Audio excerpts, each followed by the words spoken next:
Hello everyone, I'm Lotus and I'm reviewing here The Shell Part 1 Inferno for PC. So the game came out from Thursday to Friday. It's developed by Innocent Grey, as you can see down below, and published by Shirafun. It looks like this game had a version first with another publisher, but now Shirafun brought remaster version to that is this one because it had another name, the original name probably, I don't even know. It's a little bit weird because there is on Steam the original with another publisher, but looks like now it's Shirofun that has the rights of it. I don't know how it works, but people know about this one. I don't know anything about this game, but like, why not try it and see if it's good or not. Again, you can there's a sensor patch, and from Shirofun you need to go to their website, click on the game, and then there is a site called Shoren. You go in there and you download the patch, the sensor patch from there. That's free, and you apply on the game that's on Steam. So let us start. The Egg of Nianish Part 2. So where is the Part 1? Part 1 is not possible to see in the sensor version, is it? Oh no. The girl traded a small black egg for a torso, right arm, right leg, and left leg. However, she still lacked the head. She looked around, but there was no one to be found. Oh dear, what am I to do? Mother will never be whole now, lamented the girl. Even if she managed to get her hands on another's head, it could never share her mother's face. Oh mother, where could your face be? She asked a large black egg, but there was no answer. Oh mother, my mother in this shell, could your face perhaps be in there? Once that notion took hold, the girl could wait no longer. She placed a giant black egg on the earth before raising a giant black stone. Cease this at once, you mustn't break the shell. But the mother's voice failed to penetrate the shell and reach the girl's ears. The girl swung the giant stone down. With a resounding crack, the large black egg fractured, pieces cracking off. Mother, where could you be? The girl peeled the cracked egg as she gazed into it. However, all she found was a goopy red liquid. Mother, where are you? The girl stuck her hand into the sanguine fluid and stirred it around, yet never felt her mother's head. The liquid leaked out through the cracks in the egg, staining the surrounding earth crimson with each passing second. No, mother is spilling out! The girl frantically fell to her hands and knees, but alas, it was too late. The ground had already absorbed far too much of the red fluid. No, no, mother! The girl wept as she screamed for her mother over and over again, but her mother would never return. The girl sobbed until she had no tears left to shed. Eventually, she rose to her feet, eyes parted as a dessert.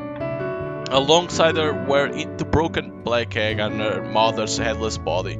I must find mother, muttered the girl, excavating the earth that had guzzled the red liquid, which had once been her mother before burying the black egg shell and headless body there. And thus she set out again in search of her mother. What? What the fuck? A long journey beginning purgatory, a grieving soul traversed hell and eventually reached heaven. Oh, he who seeks the truth and aims for the summit. Abandon all hope, he who enter here.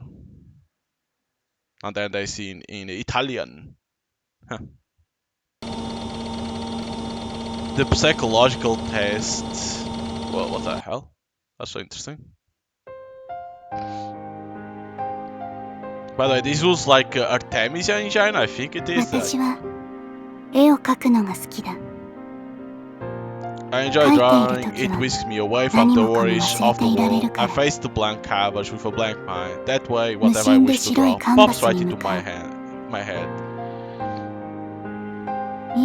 Nothing else exists in this moment. No people, no air, no feathers, nothing. Simply me, alone in this world. I traced pencil across the tabula rasa and thought it has yet to take shape. I truly believe I shall someday draw on this white world in my colors. I thought I'd taken out the voice. It looks like there's still voice somewhere. Or is it only this part? 1956, January 14, moon's age 1 new moon. What? The auditorium silent as grave, the hair fraught with tension. The girls praying fervently with all their being. The trepidation looming over the auditorium was by no means solely the work of silence. Before the girls was a giant cross. They stood in the auditorium of Oba Girls' Academy, which also served as chapel. Even the cold January air was hardly a spectre in their minds, for an even colder atmosphere dominated the room. Yukari Tokisaka gingerly opened her eyes and scanned her surroundings. Everyone was praying to the cross with their eyes shut tight. Yukari soon locked eyes with the student next to her. This is a real drag, huh? It certainly is. Okay, it looks like I need to go somewhere and remove.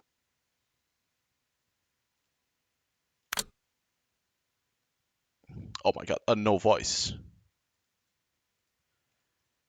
Wait, but shouldn't that work with for everyone? Huh. Shouldn't this work for everyone? Interesting. This girl was Tsusuriko Yosomiya, one of the new friends Yukari had made in this school. Ugh, I'm freezing my butt off here. You there, be silent. The vice principal demonstrated Tsusuriko in a low murmur. Tsusuriko obediently lowered her head, only to turn to Yukari and playfully stick out her tongue. We greet another new year a decade after the war has ended. We must learn from the past as we venture forth, shouldering the future of this nation. All the while, the student council presence clear voice reverberated through the auditorium. Mass had ended, and the opening ceremony for the new semester had begun. Orihime Tsukishima, the student council president, sonorously recited a speech in a euphonious voice. Many of her peers looked up to her, and Tsusuriko was no exception. Yukari glanced at Tsusuriko out of the corner of her eye to find that her friend was hanging on to Horihime's every word. The older girl must have held a certain appeal, though Yukari didn't quite understand it herself. We must also show devotion under the Lord's grace. Let us all go forth with pure and pristine hearts. The auditorium roared with applause, and Yukari followed suit for formality's sake. Return to your classrooms one at a time, beginning with the Pine class. The students filled out in accordance with the teacher's instructions. I still don't know where the hell is the voice because that should be mute to everyone. Tsusuriko wasted no time running her mouth as soon as they reached the classroom. Hey, Yukari, your hymn's just the coolest and greatest, isn't she? Isn't she? I suppose. I think I'm going to need to lower a little bit the music too.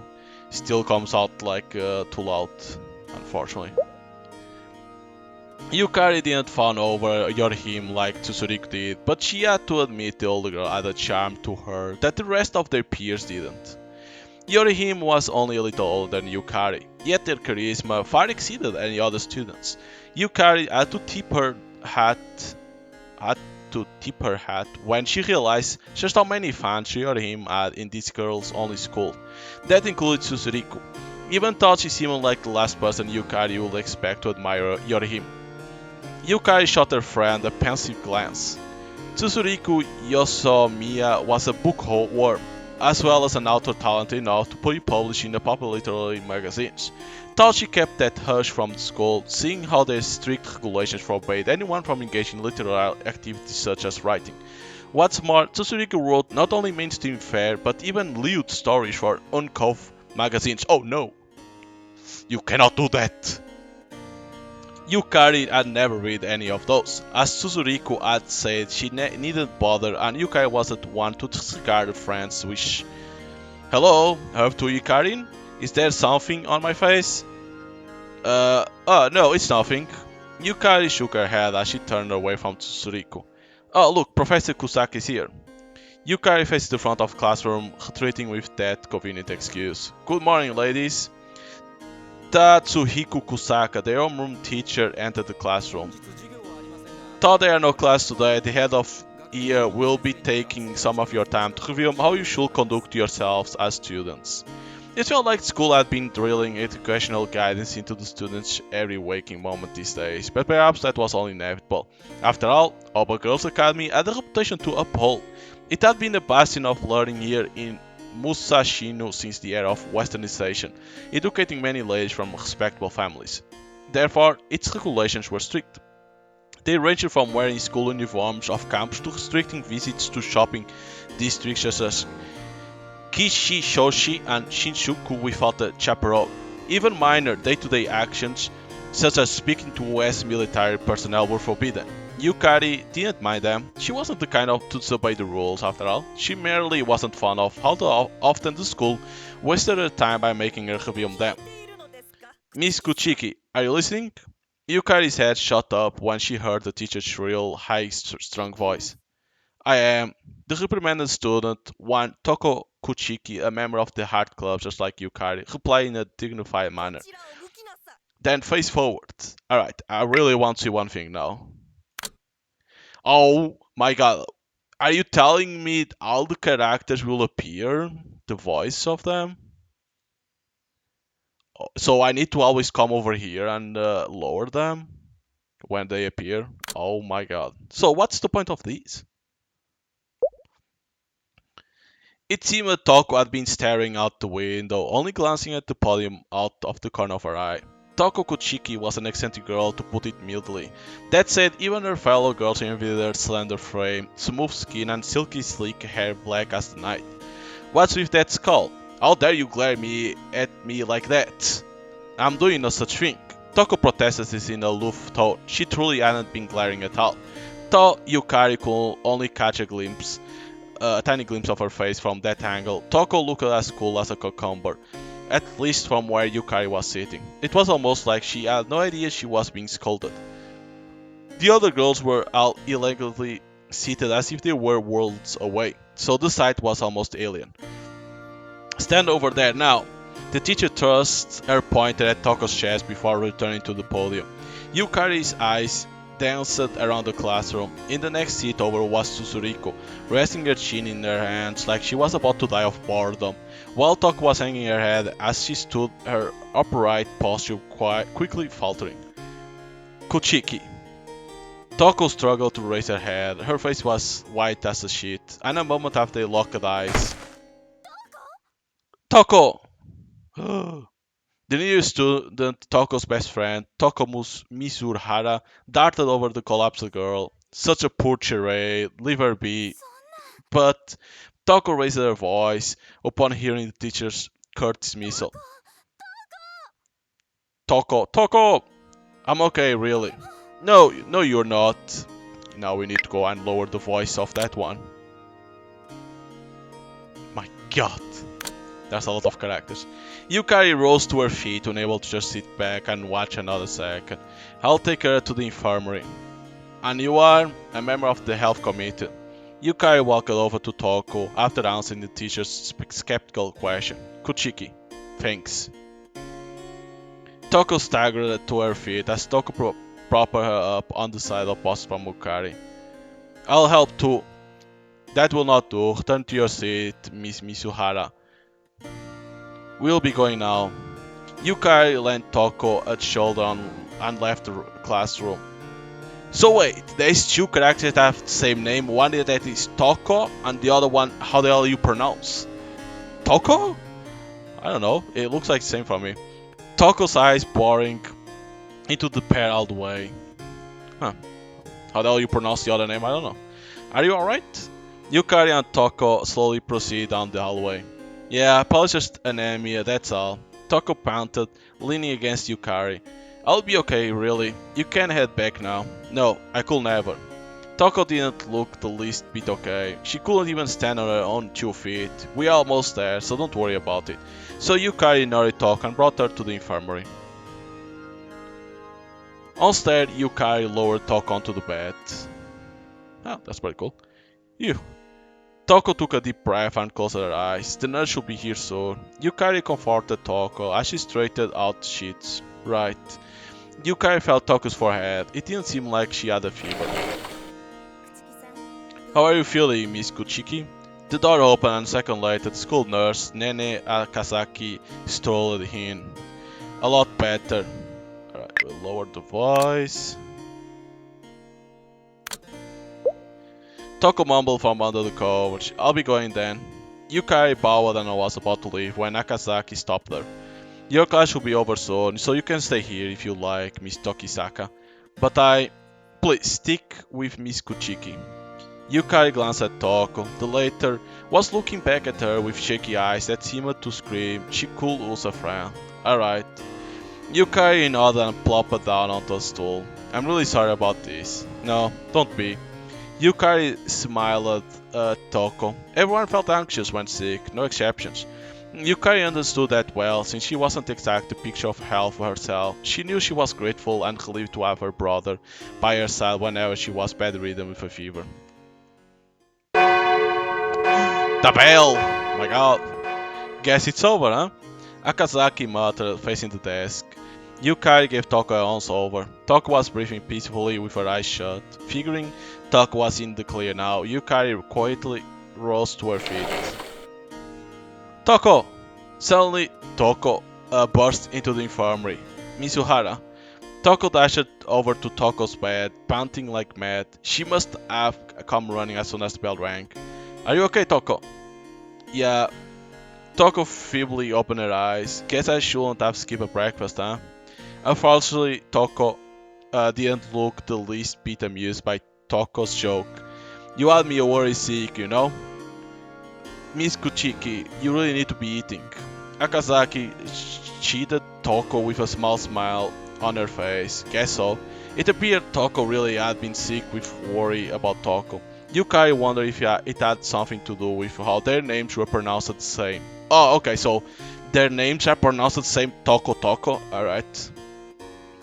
Toko was also a member of the art club. She rarely spoke to Yukari in class or during club hours. Perhaps it was because both of them were quiet and inconspicuous creatures. In contrast, Toko stuck out like a sore thumb. She was more or less the same as Yukari when it came to their quiet demeanors. Yet Toko Kuchiki's very existence resembled a beautiful flower in comparison. She's like a sterling lily in full bloom. Tsuriko had once said of her.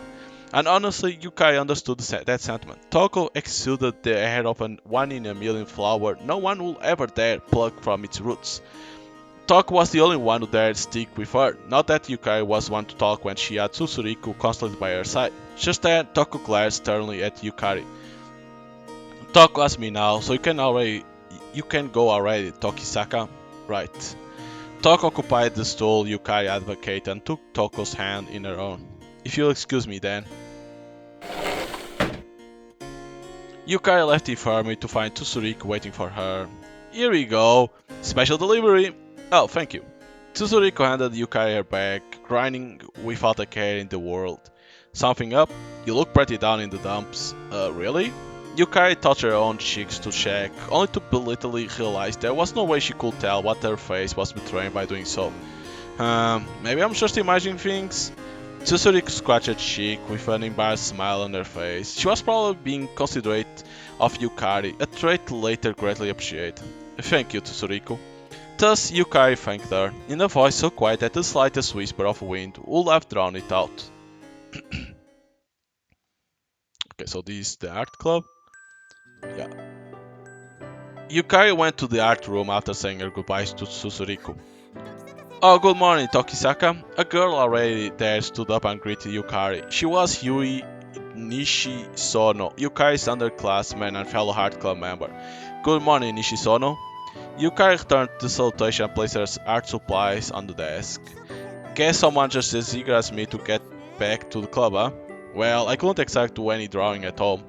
Yukari pulled out her pencil and checked its sharpness, wondering if it would be best to shave it down a little with a pocket knife first.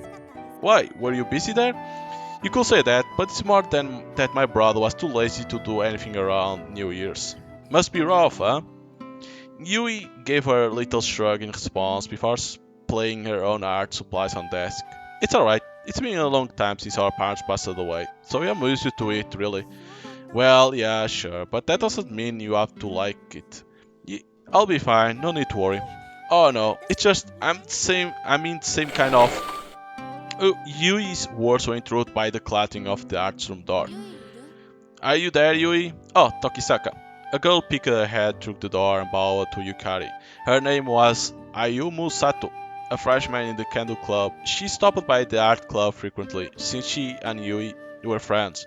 As such, it was only natural that she would gotten acquainted with Yukari and the rest of the club. Don't you have candles, Sato? We have the day off. Ayumu placed her bag down. We were trained the whole winter break, so giving us a breather on the first day of the new term was the least they could do, they say. The whole break? Even on New Year's? Well, not New Year's itself, of course, but every day after that. Ayumu said that as if it were only a matter of fact. That sounds tough. It would be one thing if it was just practice, but my seniors kept dragging me around everywhere too. Oh, I see. Well, such is the price of popularity. I doubt that merits following me into the bathroom, though. Following to the bathroom, huh?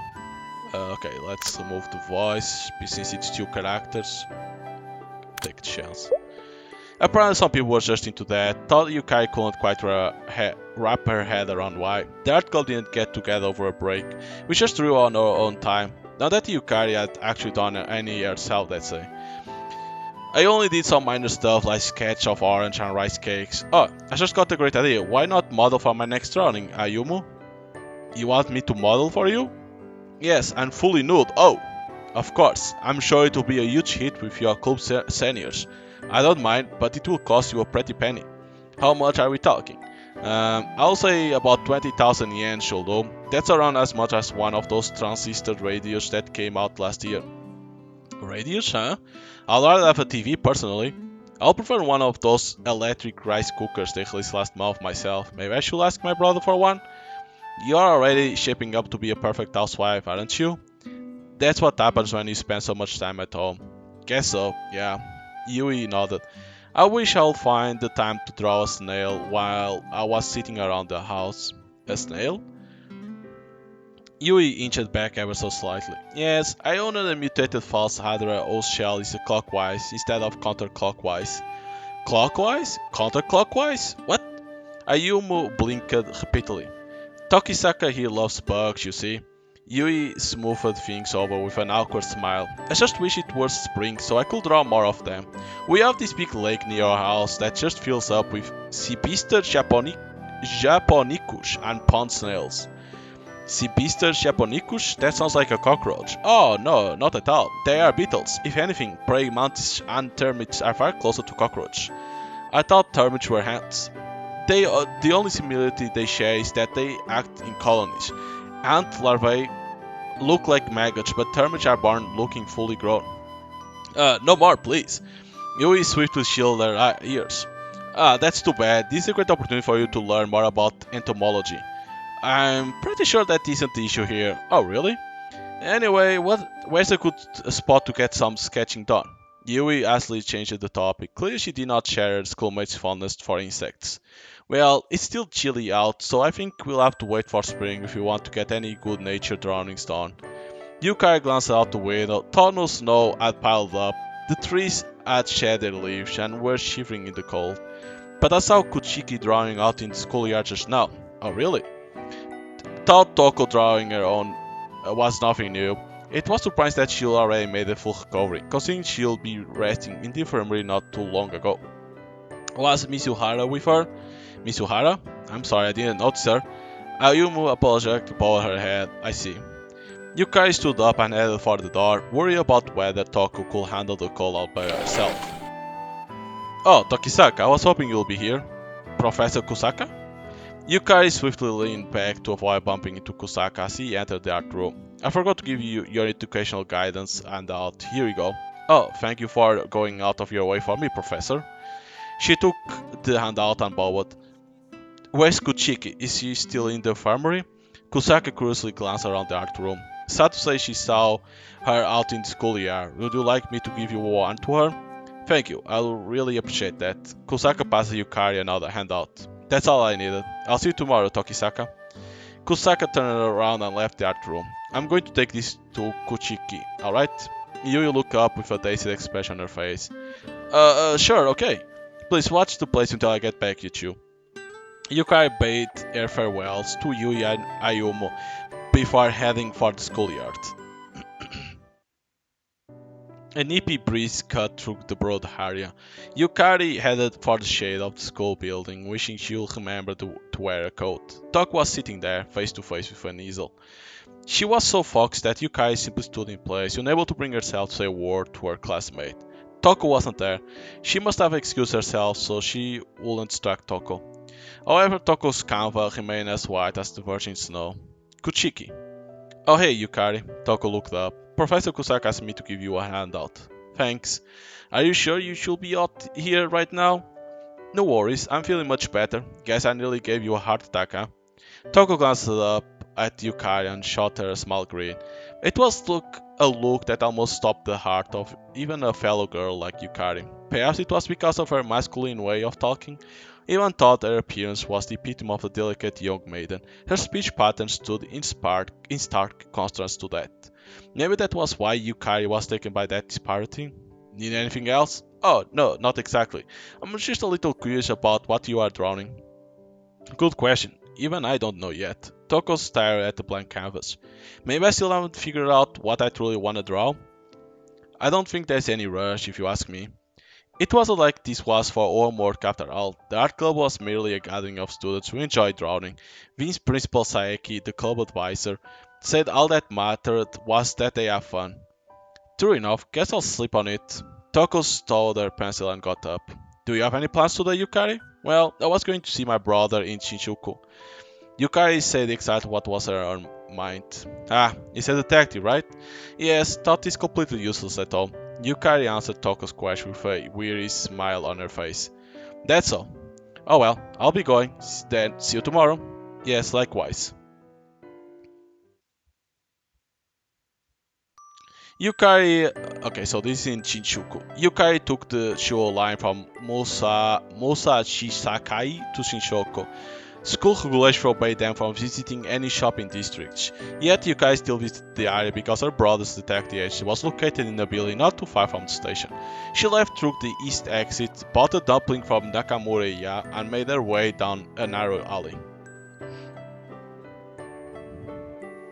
The chic building post box read Tokisaka Detective Agency. The place was run by Heichi Tokisaka, Yukari's brother, though naturally it only amounted to a single room in this building. Are you there, Reggie? She received no answer. Yukari pulled a brass key out of her bag and put it in the keyhole, figuring it was probably what working. Yukari heaved a deep sigh the moment she saw the room. The floor was practically buried under scraps of paper. Furthermore, a murky ochre liquid had been coagulating in a drinking glass on the table for who knows how long, and the absurdly abundant piece of toast on the plate were probably moldy by this point. Yukari had last been here just before the new year, yet her brother had done an impressive job of reducing her painstaking efforts all to ruin in 2 short weeks. Will it kill him to do some cleaning of his own? Yukari grumbled despite knowing the target of her complaints wasn't anywhere in earshot. She then placed her bag on the sofa and decided to start cleaning the room. Her first order of business was gathering up all the papers on the floor. However, she couldn't afford to carelessly throw any of them away. Some may have been important work documents after all. So instead she crouched down, straightened out the papers and neatly folded them. Ominous scribblings of words like murder and kidnapping littered the documents here and there.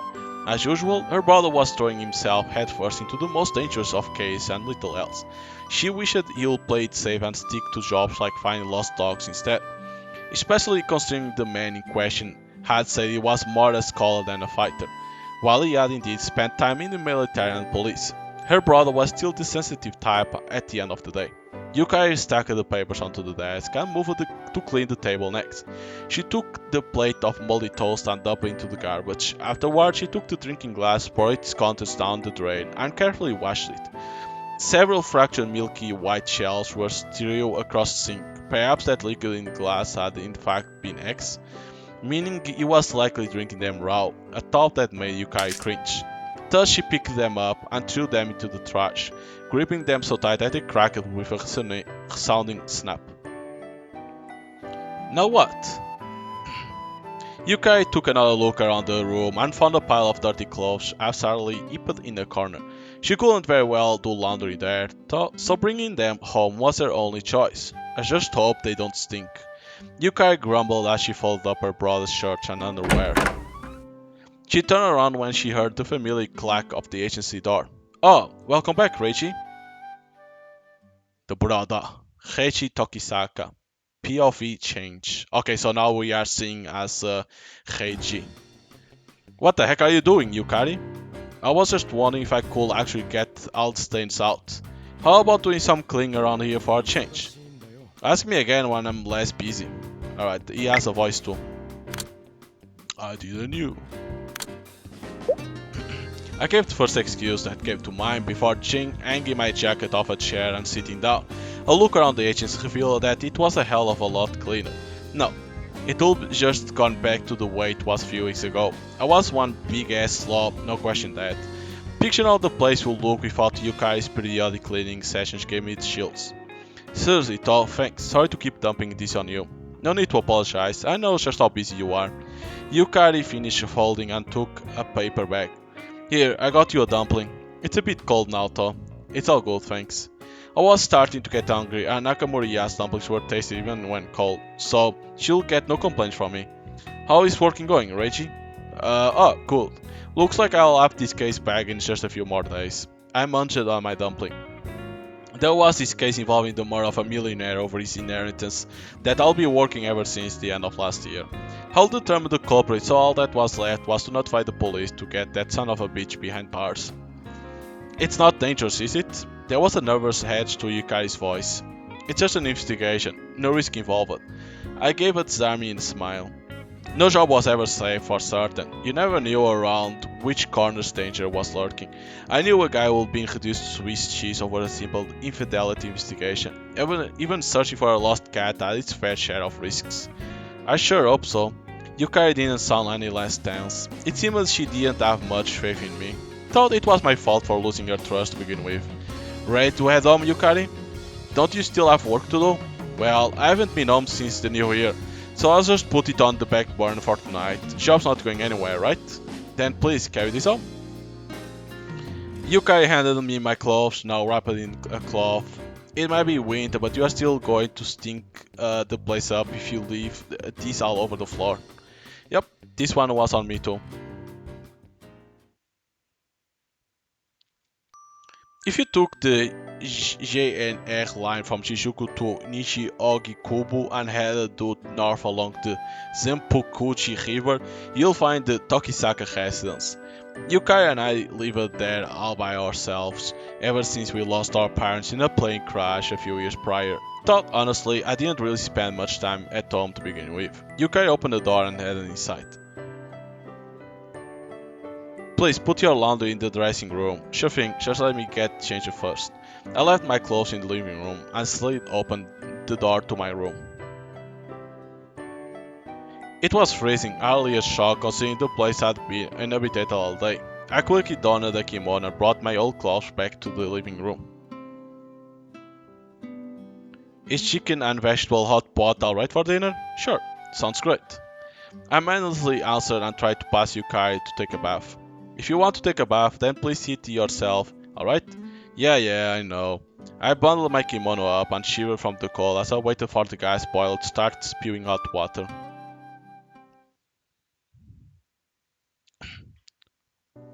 After taking a piping hot bath, I returned to my room to kill some time reading. My thoughts turned to ancient Rome as I flipped through a book about history of the Gallic Wars. Thought I'll read this one more times than I could begin to count. I felt like I always found something new each time. Dinner's ready. Yukari was at the door. She'll change into a kimono as well.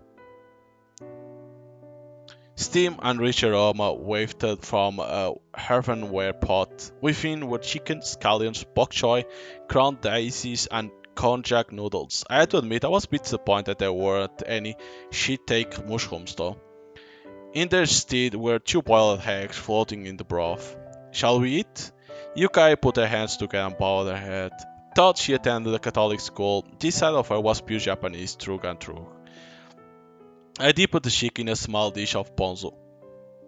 The dish exuded a cozy heat in my stomach, warming me from the inside out. Wish we had some hot sake to go with this. You do remember we don't keep alcohol in the house, right? Yukai's face was totally deadpan. Just saying it to be nice, that's all. I talked back as noisily slurped up the noodles. Thanks for dinner, it was great. You're welcome.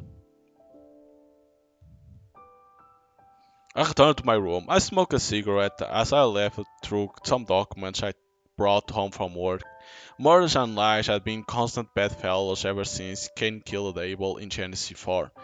This very case, the murder of a man by his elder brother, was a testament to just how little mankind had changed since then. Many rich families got into squabbles over their parents' inheritance. Unfortunately, the Tokisakas were not exactly rich, so the only real inheritance our parents left us was this house and mountains of books. Thanks to that, we are a happy family. You're right. Yukari entered the room and nodded. I'm going to bed now. Sure thing. Night. Please don't stay up too late yourself. Get some sleep as soon as you can. Hey, I'm not a kid, you know. Hey, really now? Yukari closed the door and left. I stubbed out the stump that was my cigarette in the nearby ashtray. Guess I'll better hit the hay. I got up and rolled my futon out of the closet. Phew. A few moments later, I curled up under the covers and sighed. I'll have to report the details of my investigation tomorrow. Oh, right, tomorrow's Sunday. Well, whatever. That guy will still be in, knowing him. After all, there was no leisure for the poor, be they detectives or police inspectors. I shuddered off to sleep while regretting the fact that I hadn't brought a bed warmer into the futon with me. It was like cold. Moon HQ Waxing Crescent, January 15. Man, oh man, I have a deep sigh and collapsed into my chair as soon as I returned to my office. No sooner did I finish handing in my investigation report than did the police saddle me with another job. Sure, we used to be buddies on the force and all, but does that bastard think that makes me his personal handyman or something? I grumbled with a cigarette in my mouth as I checked the document detailing my new job. World's the same murder playground as always, huh? I was gonna drown under all this work at this rate.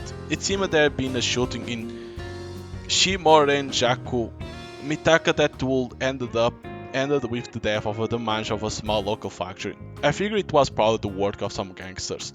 A decade had passed since the war, and the construction that followed was still ongoing. However, there just wasn't enough land to build large factories and new residential districts. Thus, some short-sighted individuals on the city underbelly of society assumed they could steal the land if they got rid of the landowner. Still, I'm gonna need some proof to back it up. I got up and put on my coat. Much as I didn't like walking around in the cold, being a detective was all about dealing with the harsher side of life. Thought I didn't change how it seriously sucked. First order of business was questioning the locals, narrowing down the suspects, and investigating with the intent of to arrest. It seemed I had another busy year ahead of me. January 18. Okay. Hmm. I went home after finishing my investigation in Mitaka. A severe aroma drifted from the kitchen. Yukari must have beaten me back. Yukari, I'm home. Welcome back. Yukari poked her head out of the kitchen. Her face looked somewhat pale. Something wrong, Yukari? You're not coming down with a cold, are you? No, not at all. It's just... Yukari trailed off and resumed cooking dinner, a glum expression still etched into her face. Thought I was curious. I knew my sister well enough to realize she'll eventually bring it up on her own. Reichi.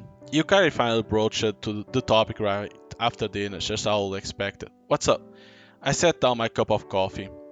Well, the thing is, I'm worried. It sounds like one of my club mates hasn't been home since last night. Did she run away from home? It was fairly common for girls her age. Youth had always been about getting worked up over things that would seem hilariously trivial in the hindsight of adulthood. Damn, I must be getting old myself to be thinking along those lines. Have her parents contact the police? I don't know, I think so, but in that case, it's in their hands now. Reggie. Yukai shot me a steely glare, opening her mouth for a stern admonishment. Listen, Yukari, there's only so much a single detective can do. The police are far more reliable when it comes to finding missing people, what with their sheer advantage in numbers and all. I get what you're saying, but still. Yukari suddenly turned me just as she was about to counter. She must have gotten my point. Don't you worry, she'll be back before you know it. Right. And rest assured, I'll look into it to every chance I get. Thank you so much, Reggie. So I don't know, like it's passing a lot of days. Now it's January 19th, but I don't know if in the sense you will see what happened between 15 to 18. I don't know. The sun set in the west, casting a vermilion cloak over my surroundings. Now then, where to? Please select your destination. Holy shit. Let's go to the station. I arrived at Shinjuku. The place was crowded as ever. I weaved my way through the throngs of people. A short while later, I passed by Kinokuniya and squeezed through the narrow alley behind Isatan. This was my agency. I like its nice exterior and how close it was to the station. The inside, however, well, let's just say I probably wouldn't be bragging about it anytime soon. I threw my coat onto the sofa, sending a white blanket of dust into the air. I thought Yukai just cleaned this place a few days ago. Apparently the world's wonder will never cease. I reclined in my chair and chowed down some bread while writing on my notebook. Slowly but surely, I was beginning to piece together the big picture of the shooting in Mitaka. As I would expect, there was a criminal organization not too far from the victim's factory who had been aggressively buying up the surrounding land. It seemed that the owner had rebuffed their offers to the bitter end.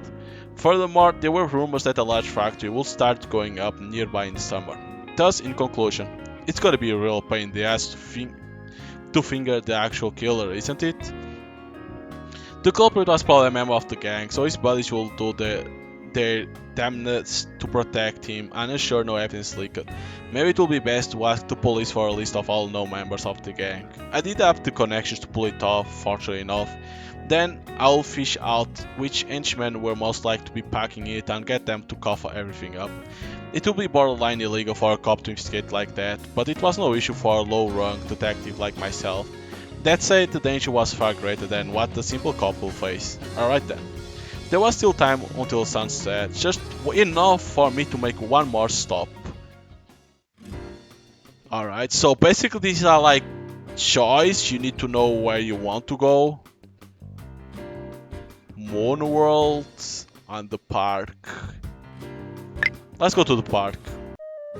A short way south of Kishochi Station was a pond enwreathed by trees. This was in Okashira Park. There were few to no people around, partly because it was winter, a weekday, and getting late. Naturally, there were no food stalls present either. Shame, I had been craving some takoyaki. Okay, I hadn't come to take a break. The shooting I was investigating took place not too far from here. Heck, the factory in question was visible between the trees. I took out a sketch of the crime scene the police had provided me and compared it to what I was looking at. Damn, this is gonna be rough.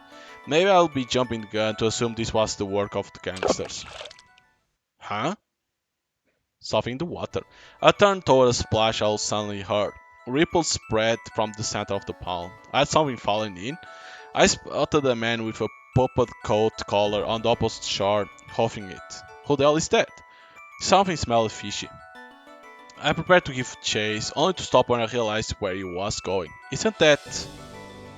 I glanced back at the pond again. The ripples had already faded. There was no way anyone could reach the center from the shore, no matter how hard they tried. I'm sure as hell not taking a dip when I'm already freezing my ass off. So I figured it was best just to leave it to the experts. Guess I should head back and skim through the rest of the case file. Especially the part regarding the victim's relatives. Huh. Just as I was about to grab a bite to eat... Who the fuck is this? Hey there, Reggie. Thought I'll drop in. A month of a man suddenly opened the door and waltzed right on in. Oh, it's just you, Uosomi. What's this all about? It was Kyozo Uosomi. Thought he looked like a thug. He was in fact an inspecting MPD. Shocking, I know. I couldn't live with him, nor could I live without him, much as I hated to admit. We've been stuck together ever since we were brats, even during the war and my tenure in the police. Thought I eventually ended up quitting the force first. What you might want, man? Gee, nice to see you too. I'm here to drop off the goods you asked for, dumbass. Wazoo me threw a sealed envelope onto the table. Documents on the no gang members? Damn straight. They will can me if they learn I smuggled this out. So don't go spilling coffee on it or nothing. Says the guy who tossed it like the test he flunked. I retrieved a thick stack of papers from the envelope. Is one of them really the culprit? I kept flipping through the roster, not even bothering to spare Uozumi a glance. Doubt it. I answered while running my finger against the edge of the paper. Whoa, hold the fuck on, Reggie. Why do you make me put my ass on the line to get you this shit then? I forgot to tell you I still didn't need it. Ain't that swell? Love to hear it. Uozumi made a show of clicking his tongue and kicking the sofa with all his might. Easy there, buddy. You are getting dust everywhere. Then let me get this straight. That means you don't get a clue who the perp is? Nah, no need to worry on that front. I lit a cigarette.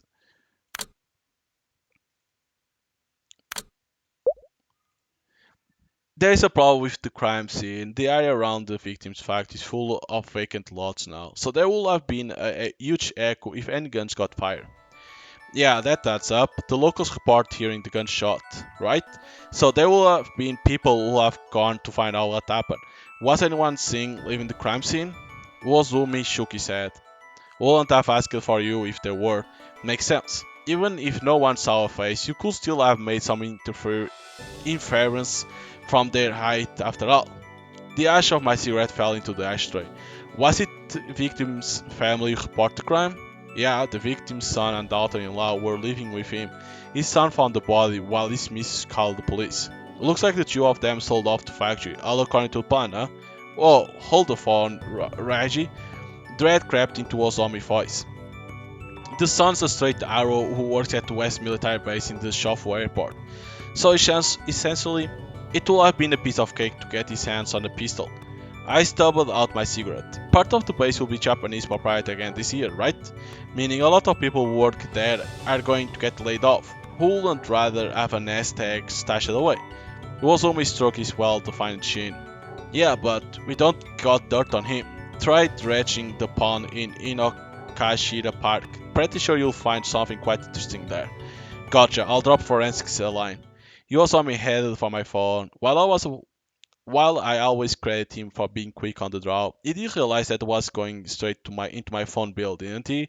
Would it have killed him to ask first? Hey Reggie, feel like taking another job? You'll be looking to this religious con artist. It was what me asked as he covered the receiver. Ask the guy in Ueno instead. Seems he's looking for low-risk jobs. A fellow detective from my police station had come to mind. Taking no chance now that he's got a family, huh? Was me hang up the phone and turn back to me. Must be because he's got a kid on the way. He probably doesn't wanna worry his wife. Dangerous jobs were for those who didn't have much to lose after all. Why don't we go grab a bite? Your treat. You're on your own, man. I got the jet. Wazomi rejected me flat out. Still got a ton on my plate left to look into. And with that, he turned around and marched out the door. Oh well, guess that meant dinner for one. Go home, dude, and eat there. The shell. Hatred. It was what consumed my every waking moment. I hated people, myself, everything in the world, and above all else, my mother. Why did I have to be born into such a filthy world? It was all my mother's fault. That reincarnation of a tainted soul was ruining everything. Poor me, miserable me. And it wasn't just me either. I was sure everyone else, from classmates to teachers to dogs and cats, was just as miserable. They had to be. However, there was one thing that set me apart from all the rest. And it was that I had her. I could live because I had her by my side. Everything about her put my heart at ease, from her eyes to her hair to every little thing she did. It was because of her that I possessed hope for the future. Perhaps I won't be miserable because I had her. After all, I was about to go see her. The moon was beautiful. She loved the moon, and so I love it too. She appeared beneath the moonlight. I felt my body heating up. The shell. Phantom Castle.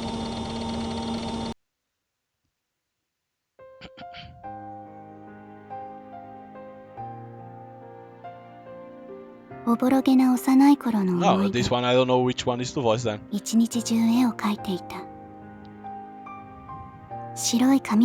I vaguely recall my childhood. In those days I spent all my free time drawing. Since I had no blank paper, I took newspaper and drew with no regard to the letters and pictures already littering it. I don't remember exactly what I drew. And honestly, I doubt I will ever know even if you ask them. I just love drawing. Plain and simple.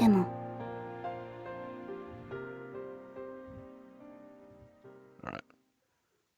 But I don't know where's the voice of that over there. Oh shit, we're gonna play with this guy now? Kyoso Yusumi. The hell? February 29? Jesus. So a lot passes which you cannot see because probably it's on the uncensored. It was only bloodshot eyes and twisted skull, betrays irritation, had been summoned to Inokashira Park first thing in the morning. He was just tired, but regardless, everyone steered clear of him. Have you wrap up the initial investigation?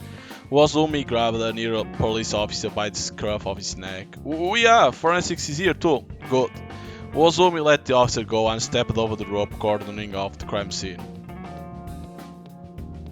He'd grown used to seeing corpses in his line of work, which was why he wasn't all that surprised with what he found waiting.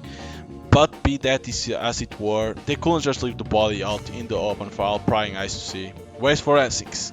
So getting right down to business was his best option. Right here, Sergeant Wazumi.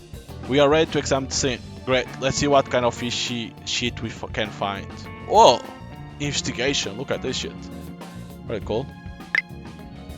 The pond was surrounded by a keep-out rope. Naturally it was to keep civilians away from the crime scene.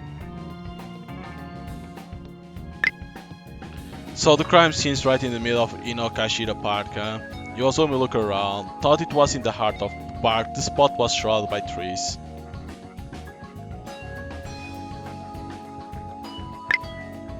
A body had been dumped by the shore, however it was difficult to make out from afar, meaning a closer inspection would be necessary.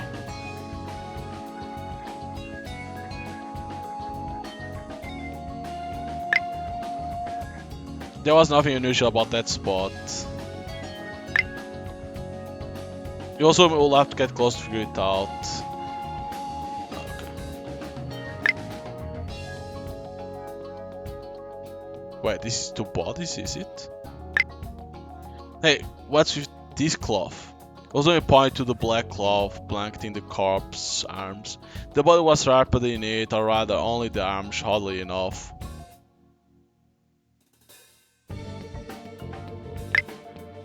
It seems any further details will have to wait on forensics people.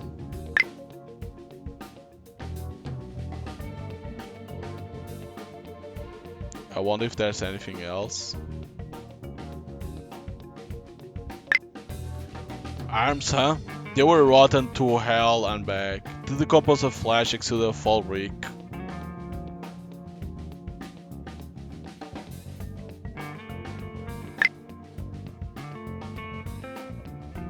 I don't know if that's more or not.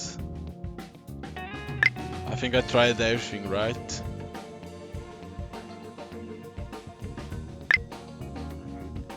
It seems only the arms were wrapped in this black cloth. It felt like there was still more to look into. Really?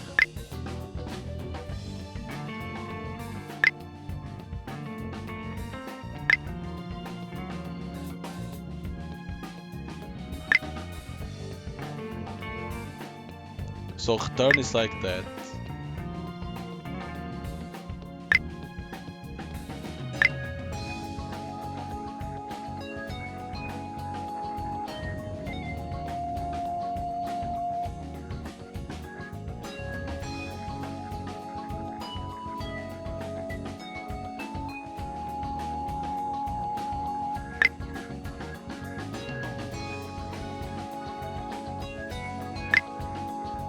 It's always something.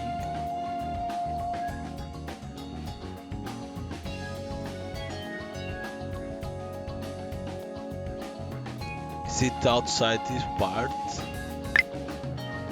So her legs were severed from the hips down. Two legs were sprawled across the ground, parts of them faster with Maggot screaming about. Damn, this ain't pretty sight.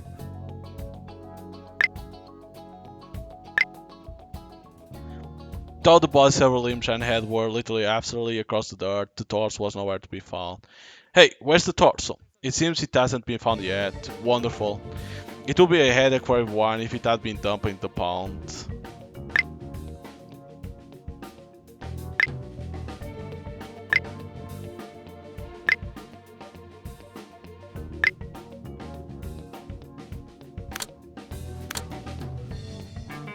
There's still more to search, huh?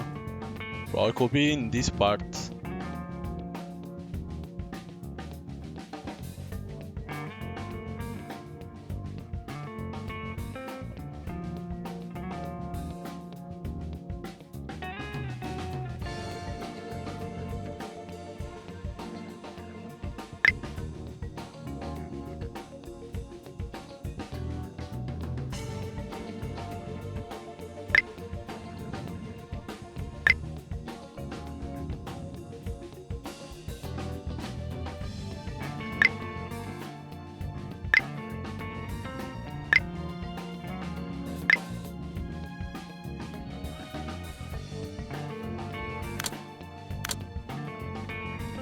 There's still more things to look into. The problem is that I don't see anything else.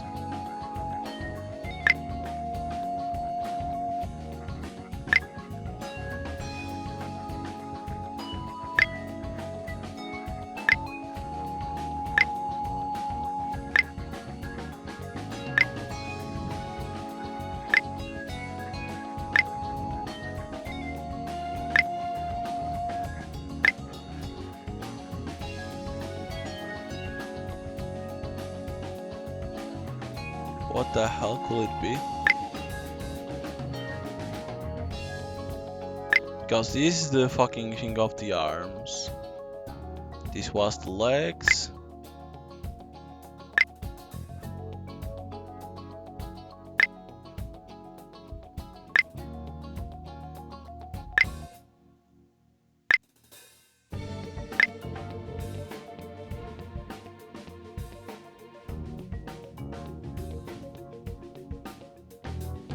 I cannot find anything else to find, what?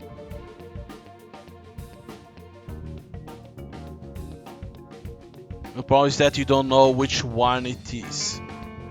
If it's this or the near the bodies.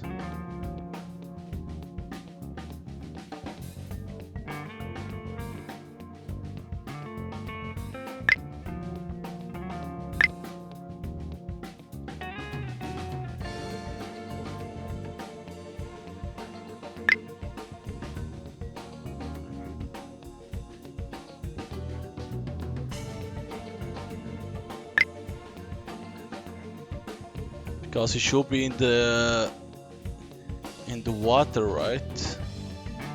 According to that thing, that it says that probably is still in the water.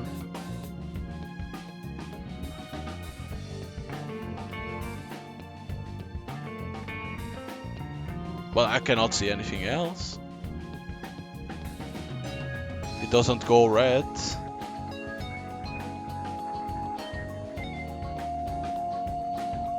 What the hell was that? Ah, it's this shit.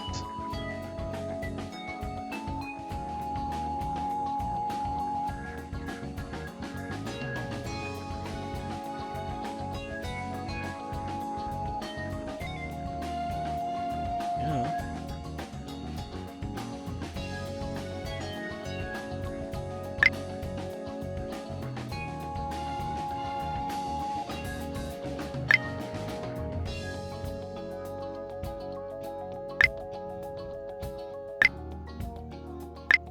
See, it always says that he needs to get closer. See, but how the hell you go closer to there? Yeah. How the hell you go closer to that? The only way to zoom is this.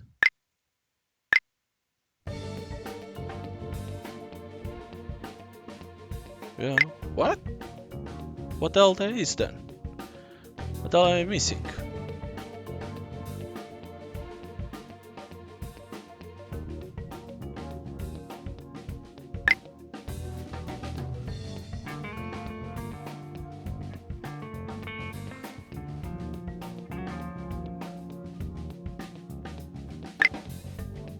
There's no longer search in this area.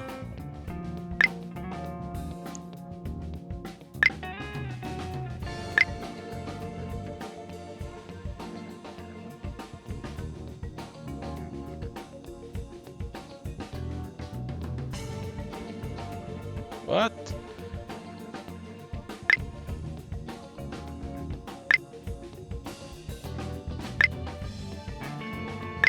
This only for forensics. Wait, what the hell is I'm missing there?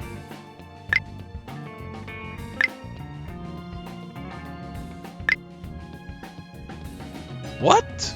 What a waste of a beauty. Thought he had at the case simply there was still just barely enough to invite the girl. Her eye sockets had hollowed, a plethora of holes now leading to her face by wriggling white maggots.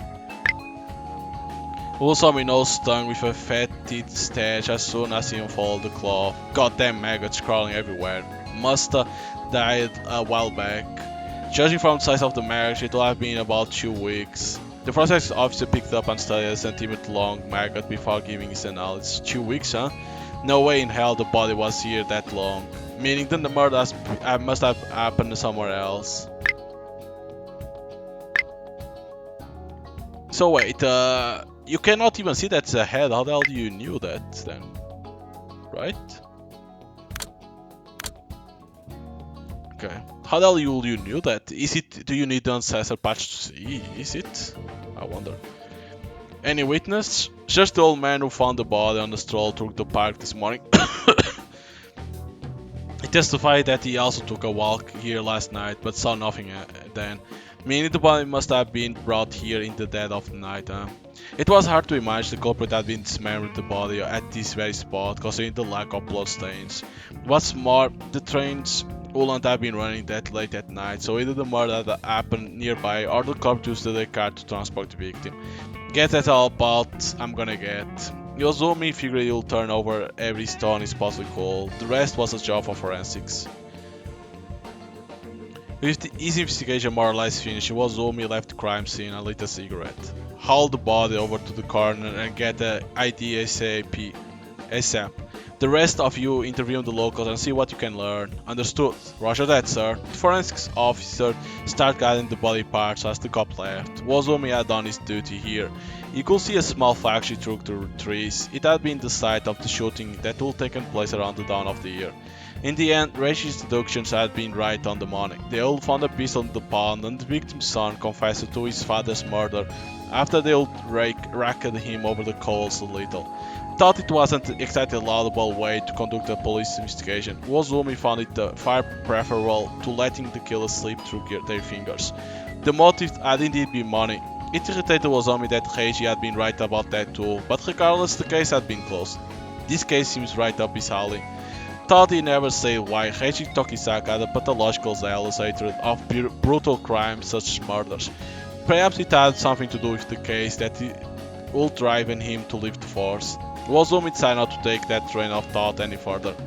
Not just for Heiji's sake, but because he wasn't good with the whole thinking thing in general. Wozumi had taken a veteran investigator's words of inspectors investigate with their feet to heart. Still, that didn't mean he was reckless. He had enough common sense to avoid crossing the line into foolhardiness anyway. However, when all was said and done, maybe I'll ask Reiji if it happens again. Reiji had always been the thinker of the two since they were kids.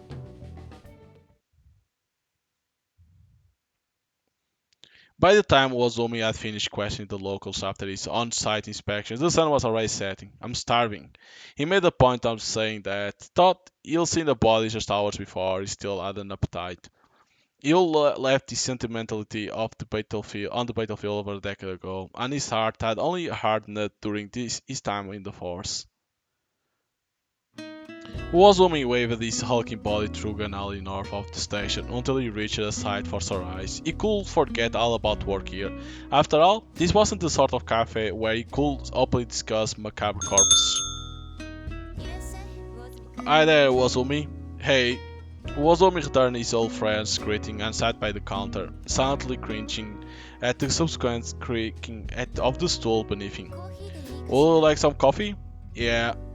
Kyoko turned her back to Ozumi. His eyes were mesmerized by her ponytail swaying back and forth.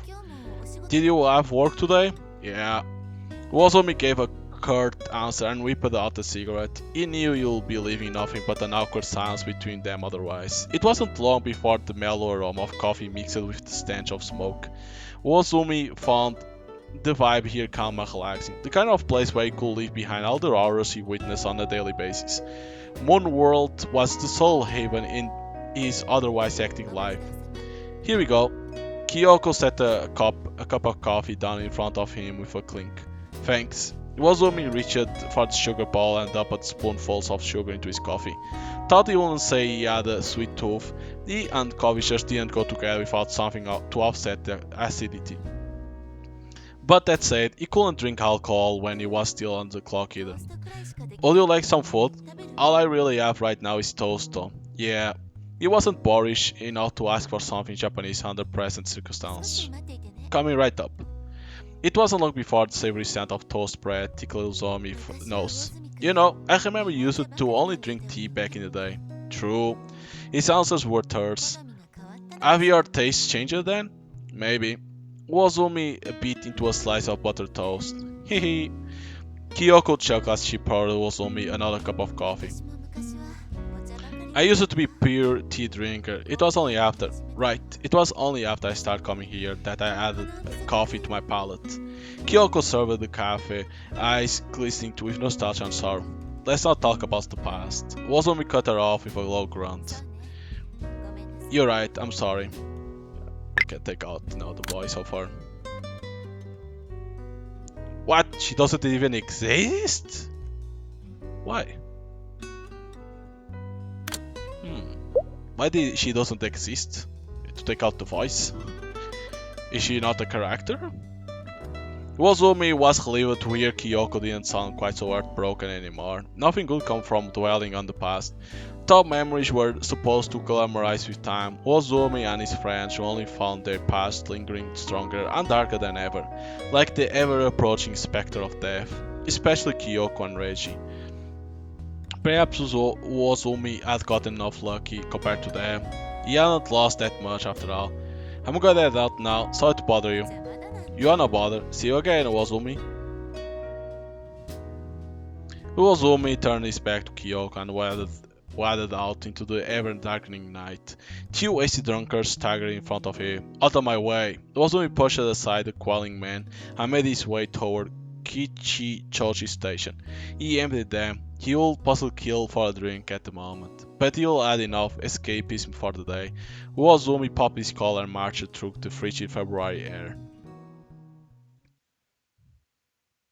So, the shell. Okay, so it's gonna be now another part, is it?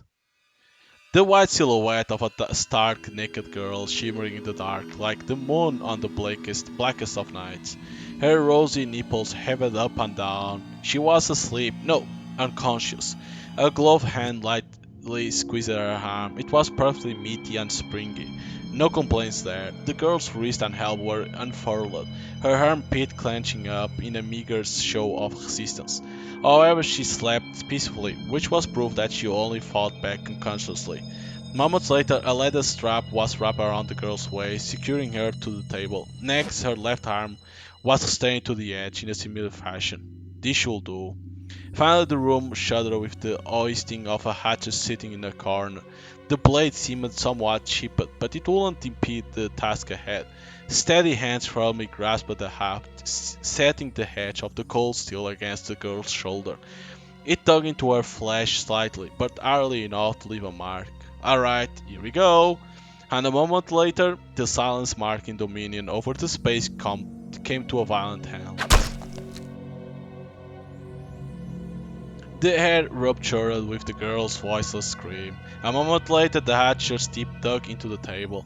The girl's left arm slackly dangled. The fierce grip behind the hatchet came into play, forcing the blade through sinew and bone. The arm crashed down onto the floor, trailed by crimson spurts of blood. The girl screamed even louder, flopping up and down on the table like she had been electrocuted. Good thing I tied her down. The girl's arm, still convulsing and spurting blood onto the floor, did not remain there for long. It was wiped down with a brand new towel, dyeing the fabric burgundy in the blink of an eye. We don't need this blood. It took a towel after towel until the arms being severed from that aberrant body was as pristine as sparkling glass. Carefully, hands wrapped that amputated appendage up in a cloth. Now then, a pair of eyes turned their attention to the weakly convulsing sack of flesh. The girl had long ceased screaming, emitting raspy sounds akin to air hissing out of a punctured tire instead. Gloved hands eventually made their way around the girl's legs, unfurling them. However, she no longer had strength to resist. The table was damp with a liquid that wasn't blood. It appeared she avoided herself. Next, her vagina, adorned by a thin carpet of pubic hair, was spread open by gloved fingers. She was wet, almost as though they had been engaged in foreplay mere moments ago. Her labia wriggled from time to time. Disgusting. A knife was pressed against the girl's abdomen. Okay. The blade danced across her fair skin as though gutting a fish. A red stream flowed from her navel down. She was cleaved all the way down to a clitoris, the one spread open and violated by hands thrust deep within. The girl exhibited no reaction. The spurting of her blood quickly died down. Fingers crudely seized that organ unique to woman, driven by the hope she hadn't died just yet. The uterus, well, it was small enough to fit in the hand. An attempt was made to drag it out of her body, but since it was still attached to parts here and there, the task proved difficult. A knife slid into the incision and detached the uterus from the vagina. A few more quick cuts later, the uterus was at last ripped from removal. The soft, flabby white mass hardly seemed like the organ that nurtured new life. It was nothing more than giblets, a lump of meat. Not even a moment late was it hurled to the floor. There was no need for such impure thrills. Afterward, an outstretched arm grabbed the neck, a chicken's egg painted black. The string attached to it was cut off, followed by the egg's insertion into the incision. Next, the gloved hand crushed it to pieces. The egg's content must have already been evacuated, for the shell broke apart without the slightest show of resistance. The arm linked to that clutched first pulled out with sickening squelch. Next, say the hand put the piece of egg, still clinging to the glove, back in with the rest of fissure before pressing down on the abdomen. Finally, a needle was threaded and stitched the incision shut. The needle pierced her skin over and over again, drawing a crooked cross atop her abdomen. This should do. What? Why the fuck a heck? Why the hell this game looks like all about the heck? Weird. A nod for a job well done was quick to follow the hand of this crud surgery. All that was left was to dump the body. The head shook and resounded with a gust created from the hand flipping through a book. The brain serving as its master, pondering what punishment was appropriate for this individual. The lump that had once been a living, breathing girl was promptly wrapped in a black cloth. Time to go. Well, it looks like it has something to do about eggs. This guy putting eggs in the girls. Kills them and put eggs. March 2. Weird. Uozumi, hurriedly awakened by a phone call right before daybreak, drove his newly issued Toyopet squad car over to Tama Cemetery in Fuchu. A dense fog cloaked the graveyard. Uozumi loudly stomped on withered branch as he ventured further in.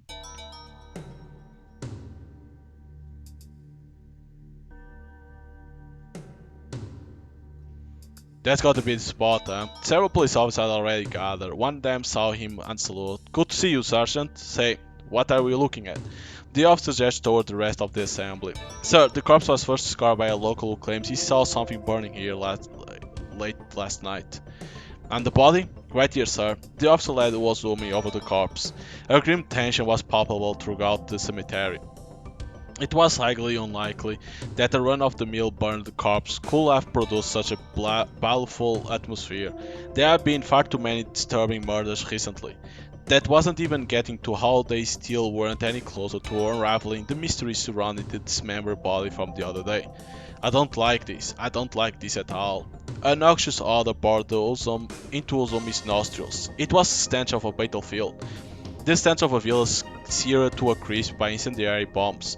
The stench of when one of his war bodies had burned to death in battle.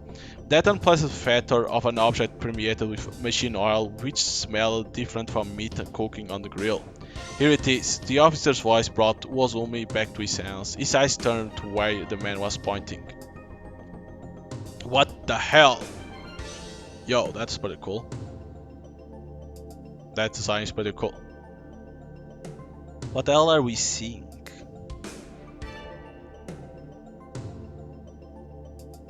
What he witnessed defied all understanding. The sight was absolutely baffling to a realistic like Wozumi. I can't even understand what the hell is that. There really had been far too many murders as of late. It was way too much for him to handle by himself. Maybe it's time to call in the cavalry. A certain detective who only ever stuck his nose into crimes like this came to mind. Yes, this case was perfect for Heiji Tokisaka. Ah yes, bring Heiji, of course. Tell us this.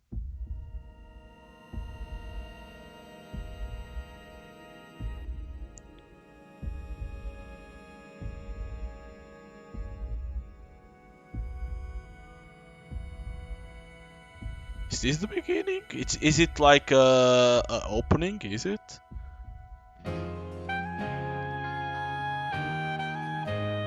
It looks like it's an opening. Wait, it's only starting now? Or is it ending?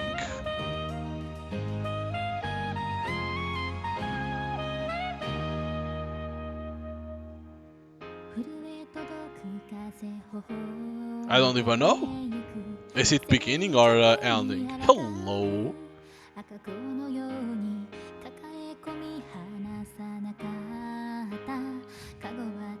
See, again with the eggs. What the fuck?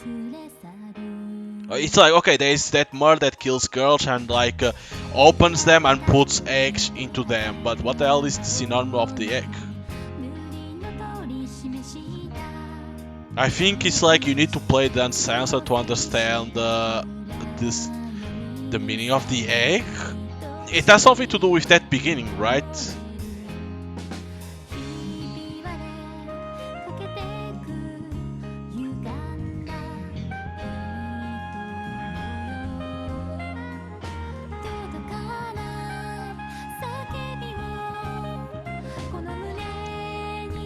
And what is the point of the girl? Right?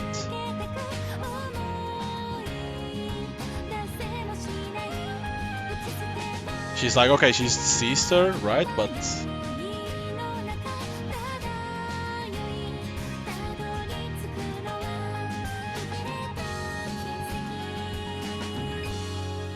see, because she's sitting on an egg, half of an egg with blood coming out. It's like this game is all about the fucking eggs.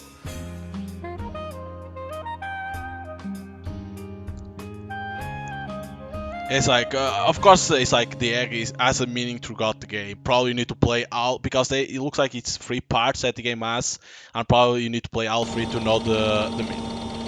The 2-cent copper coin, or you need to play the uncensored to understand more about the meaning about the egg.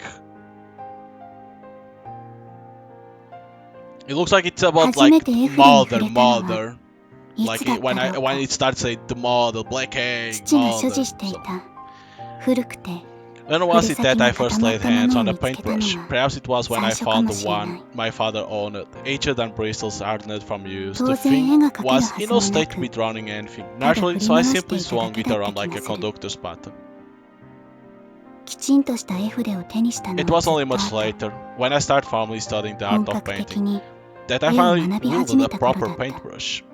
When I firmly grasped it into my hand, it felt as thought I would open the door to a new world, a vivid, colorful world, the likes of which didn't exist around me.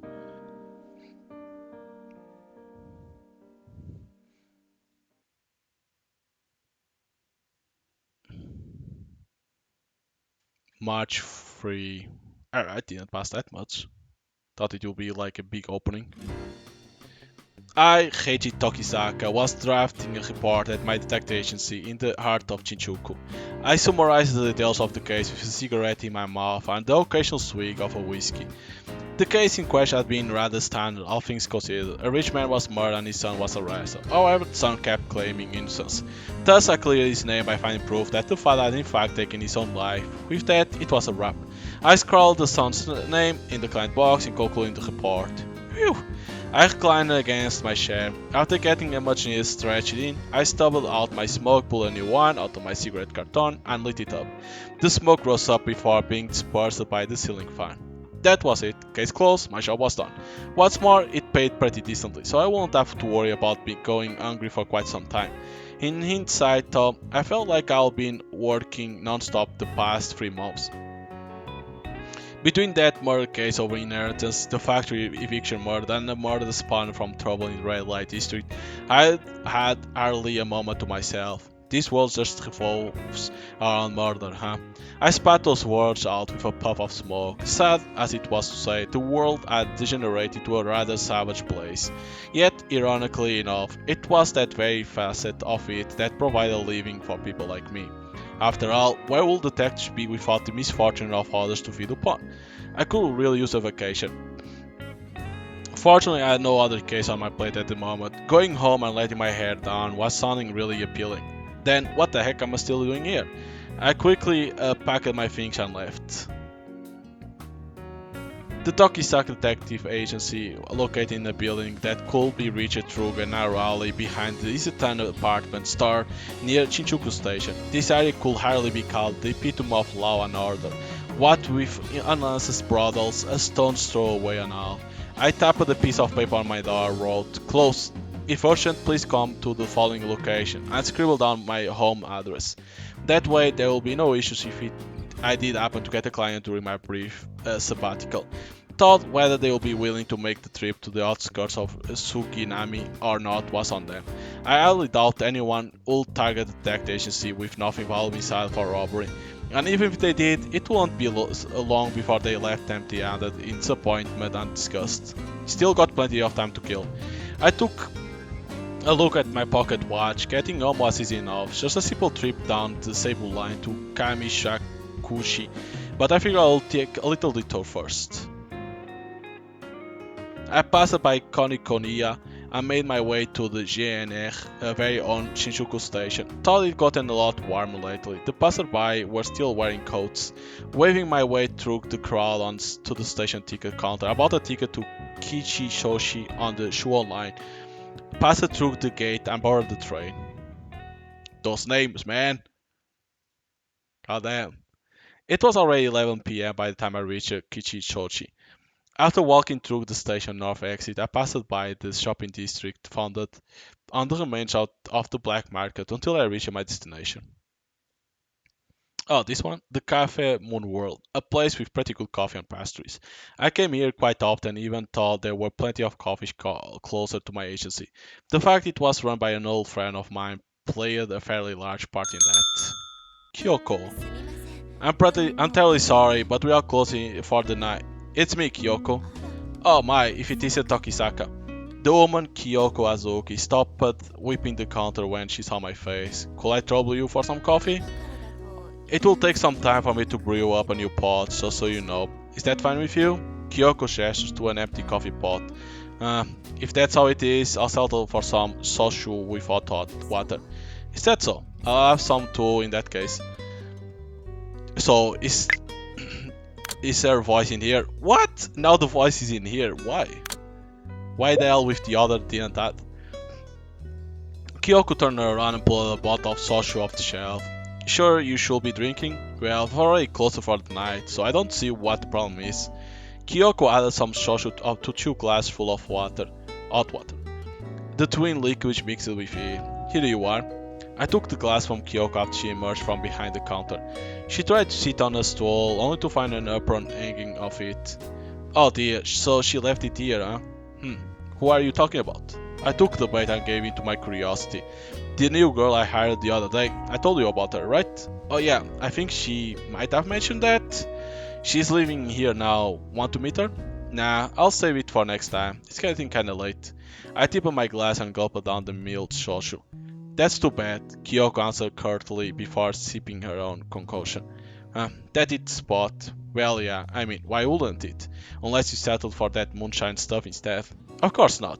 It's distilled from authentic barley. Yeah, I know. I placated Kyoko after her cheeks inflated in indignation. We may not serve much alcohol here, but that doesn't mean I settle for anything less than first rate. I know. Eesh, are you plastered already? Heavens no. I'll be out on street if this was all it took. Kyoko glanced down at her glass and she spoke. What I won't give to get tipsy every once in a while though. Her voice was barely a whisper. Well, that makes 2 of us. I nodded.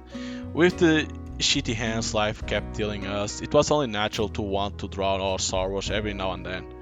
Then again, I'm too busy to even find the time for that. Kyoko acted cheerful, as if trying to weed out the darkness creeping into her heart. But that was perfectly fine. It wasn't like I would come to trade sob stories again. How's work going? Pretty good. Think I finally found the chance to take a little break. I'm glad to hear it. Pushing yourself is pointless if it ends with you crashing and burning. Don't worry, I'll never let that happen. I sure hope so. Much as I wished Kyoko didn't look so worried, I could hardly blame her. Not after how she lost her husband anyway. You should rest up while you can. Yeah, I know. I gulped down the last of my soju and got up. I'm gonna hit the hay. How much do I owe you? I whipped my wallet out as I got ready to leave. Don't worry, it's on the house. I had a drink too, after all. I appreciate the sentiment, but it's fine. I just got paid, so I'm good for it. No, really, I'm feeling generous. That's right? That's right. Then I think I'll take you up on that. Hey, thanks for indulging me. See you. Good night. Good night, Tokisaka. I left the cafe as Kyoko saw me off. Pretty sure the trains have all stopped by now. Oh well, my place wasn't that far on foot from here anyhow. I whipped my body into action as I made my way through the wintry city, the warmth of the social fooling me onward. The shell. I truly did love her. I love everything about her. Her legs, her hips, her fingers, her head, her eyes, her hair, all of it. She was the perfect specimen who stood tall, well above heights that scum like me could ever dream of reaching. And yet, she still deigned to stand down to my level. If only one thing held true in this world, it was that she was there for me. The breeze feels great, doesn't it? I glanced at the side of her face as she leaned against the fence surrounding the pond, her voice ringing through my ears like a psalm. Her silky smooth hair, obscene as the night, danced elegantly in the wind. It framed that face as immaculate as a doll's, the beguiling expression of a goddess brimming with vigor. Many a time I've been struck by a fancy to kiss the lips that rest upon that vision of beauty, but I knew I couldn't. After all, neither she nor I was homosexual, and really there was nothing more fury than incurring her state, so the one that's talking here is a girl. If she came if she ever came to hate me, I'll have nothing left. I didn't care if the rest of the world hated me. It was no secret even to myself that my presence was met with disdain by the student body. So who the hell is talking in this one? I was just another face in the crowd, a nobody amidst a gaggle of wealthy heiresses who wouldn't even bat an eye at being called a princess. The daughter of a poor pigment refiner could never have hoped to speak as an equal to such girls. Day after day I constantly wondered what I was even doing there. But even that changed once I met her. It finally dawned upon me that the fate had brought me into this world solely to meet her. What's up? Her voice interrupted my thoughts. thought her voice was clearly that of a maiden. Her choice of words were those of a man. That stark contrast was an irresistible facet of what made her unique. Oh no, it's nothing. I couldn't very well admit I've been thinking of her. Much as I longed to with all my heart, I feared that would spell the end of our relationship. Take a look, the moon's pretty. She pointed up to the sky. A slightly waning moon was poking its head out between a gap in the clouds. I just watched how its reflection danced across the pond. Isn't it so magical? Yes, very. I nodded. She was a part of the landscape I could see. Not even the Renaissance masters of old could ever hope to replicate the pure spectacle of seeing her, the moon, and the pond together. And that goes for you too. Suddenly, she held my face in her hands. Wait, so it's Toko, right? Huh? A simple thought from her was all it took to set my heart ablaze. Yep, that's right. Your eyes are pretty. Her face was right in front of mine. I could feel her breath caressing my lips. You have grown your hair out, huh? Used to be shorter when we first met. She wrapped my hair around her fingers. I yearned to be like her. That was why I'll start growing my hair out. I wanted to resemble her as closely as possible. That way I could catch her eye, even if only for a fleeting moment. But I got curly hair, so it's a hassle to groom. Well, that won't do. How about I let you use my shampoo next time? Can't hurt to try, can it? You really mean that? I shot her face a skeptical look. What good you lying to me? She smirked, looking every bit like a mischievous kitten. I wanted to embrace her. I wanted to hold her and feel all that she was. I wanted to know her. We should probably be getting back now, don't you think? She spontaneously uttered those words of parting. The time I'd come for the carriage to turn back into a pumpkin. Can't we stay together a little longer? I didn't want to say goodbye. I didn't want her to leave me. I wished for nothing more than to savor the time we had all to ourselves, for the sands in our glass to halt so as to prepare to this moment. I swear, what am I going to do with you? So be it. Your steadfast knight shall escort you home, your highness. And with that playful jab, she took my hand and gave me a little peck on on the fingers. That simple little gesture drove me to paralysis so profound that I couldn't even so much as look her in the eye. So it has to be Toko and Toko, those two, right? It's hard to know, but I think it is Toko and Toko. March 4th. I think it's Toko Toko, not Takasaki. Takasaki or the sister of Heichi. I don't know the name. Hmm. I sat upon my foot and stretched out as soon as I woke up. I'd gone to bed right after getting home last night. Every pore had sagged with exhaustion. Thought I couldn't tell if it was from all the stress of work or if I was simply beat from the drink and alcohol. Either way, I felt alive again. I checked my pocket watch on my desk to find it wasn't even 8 a.m. yet. Just as I was considering lazing around in bed all day, my senses were overwhelmed by a savory aroma wafting in from the kitchen. My stomach growled greedily not even a moment later. One with breakfast ready. But right after I got on my knees and was about to grab the door, it slid open on its own. Good morning, Reggie. Good morning, Yukari. My sister Yukari loomed over me. Why the hell he needs to do the presentation again? We already know about her. What? That's very weird. Would you like some breakfast? Sure would, I'm starving. Hardly any point pretending otherwise. I'm glad to hear that. But please go and let's change first. You went straight to bed as soon as you got back last night, didn't you? Confused by my sister's random moment of omniscience, it took a moment to realize I was still decked out in my slacks, dress shirt, and socks. Well, hey, silver lining, I took off my tie.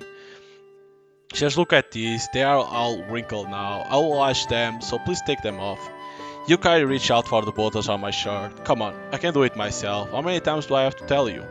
I doubt I'll ever live down the shame of getting stripped by my sister. Oh, by the way, your clean clothes are right there.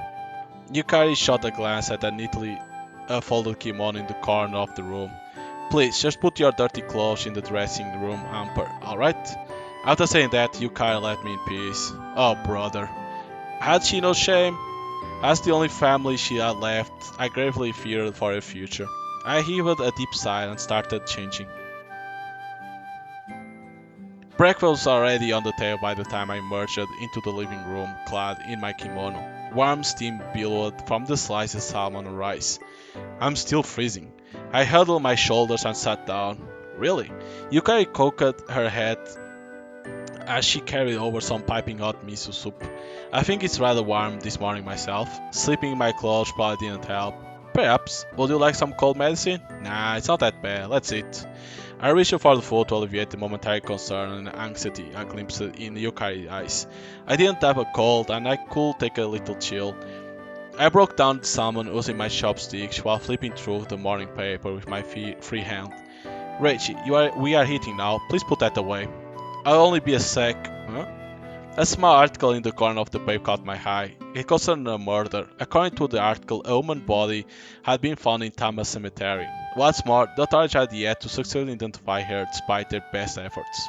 World savage as ever. Speaking of which, I heard they found a body in Inokashira Park just the other day. Yukari's shoulders slumped. A girl at my school went missing too. Watch yourself, okay? Yes, of course. It truly was a savage world. Maybe taking Yukari to and from school, at least while I had this time off, would be best for her. To get from here to Aba's Girl Academy, Yukari's school, you had to cut across Musashino from Suginami until you reached the edge of Hoya. Tall within walking distance, it was a rowdy area, what with all the West Soldier residents along the way. By the way, are you going to take some time off, Heichi? That's the plan, yeah. It will be a different story if something new comes in, but for now, I'm just gonna kick back and relax. And thanks to the note I left, any potential clients will just come here anyway if they had urgent business. Then I suppose I won't have to go clean the office for the time being. Yeah, guess not. I flashed back to the state of my office. It was still fairly clean at the moment, if my memory serves me right. While you are home, it would be great if you could help me with the chores as, on second thought, never mind. Yuka gave up on that idea before she'll even finish voicing it. Not because she was the old-fashioned type who believes chores were as a human's job, mind you. She just didn't trust me, plain and simple. If I had any talent for housekeeping, then I would have been cleaning my office myself, believe me. Now that it was something to be proud of, I didn't know where I would be without Yukari, I swear. Thanks for breakfast. You're welcome. Yukari got up after we bowed our heads. What are your plans for today? Figure I'll hunker down in the library or something. Alright, then I'll call you for you when lunch is ready. Yukari took the plate and headed off to the kitchen. Guess that's my cue. Our historian parents had left a ton of books behind after they passed away. I've been roosting in this place and perusing anything I could ever since I learned how to read. Thanks to that, I was stuck up on a metric ton of knowledge in exchange for killing my eyes. Even now, I still hold myself up in here whenever I have the time. Would you like some coffee, Reggie? Oh, thanks. Mind putting here? I pointed Yukari over to a spot on the table. I also brought some snacks. Hope you like them. Yukari set a place of pastries down before leaving. Now then, I picked up a random book off one of the shelves, sat myself down, and flipped it open. I took a long draught of cigarette in the living room after lunch. Are you free now, Reggie? Yukari sauntered over after she put the plates away. Hate to break to you, but my schedule packed with reading time in the library. So you are free then? Yukari ignored me and held out an empty coffee bag. Since you are all dried up on work for now, I have a job for you. Could you find it in yourself to go get some coffee beans from your dear sister? She's ever so busy with chores right now. Her smile concealed venom that left no room for argument. From Moonworld, right? Why yes, thank you very much. Yukari tried to push me out the door with a smile. Whoa, hey, hold up, can't you give me 10 more minutes? But if I leave you to your own device, those 10 minutes will turn into 10 hours, won't they? Crap, she got me. You know, you are fairly easy to read for a detective. Yukari chuckled as she shoved the money for the beans into my hand. Make sure you have a safe trip, Reggie.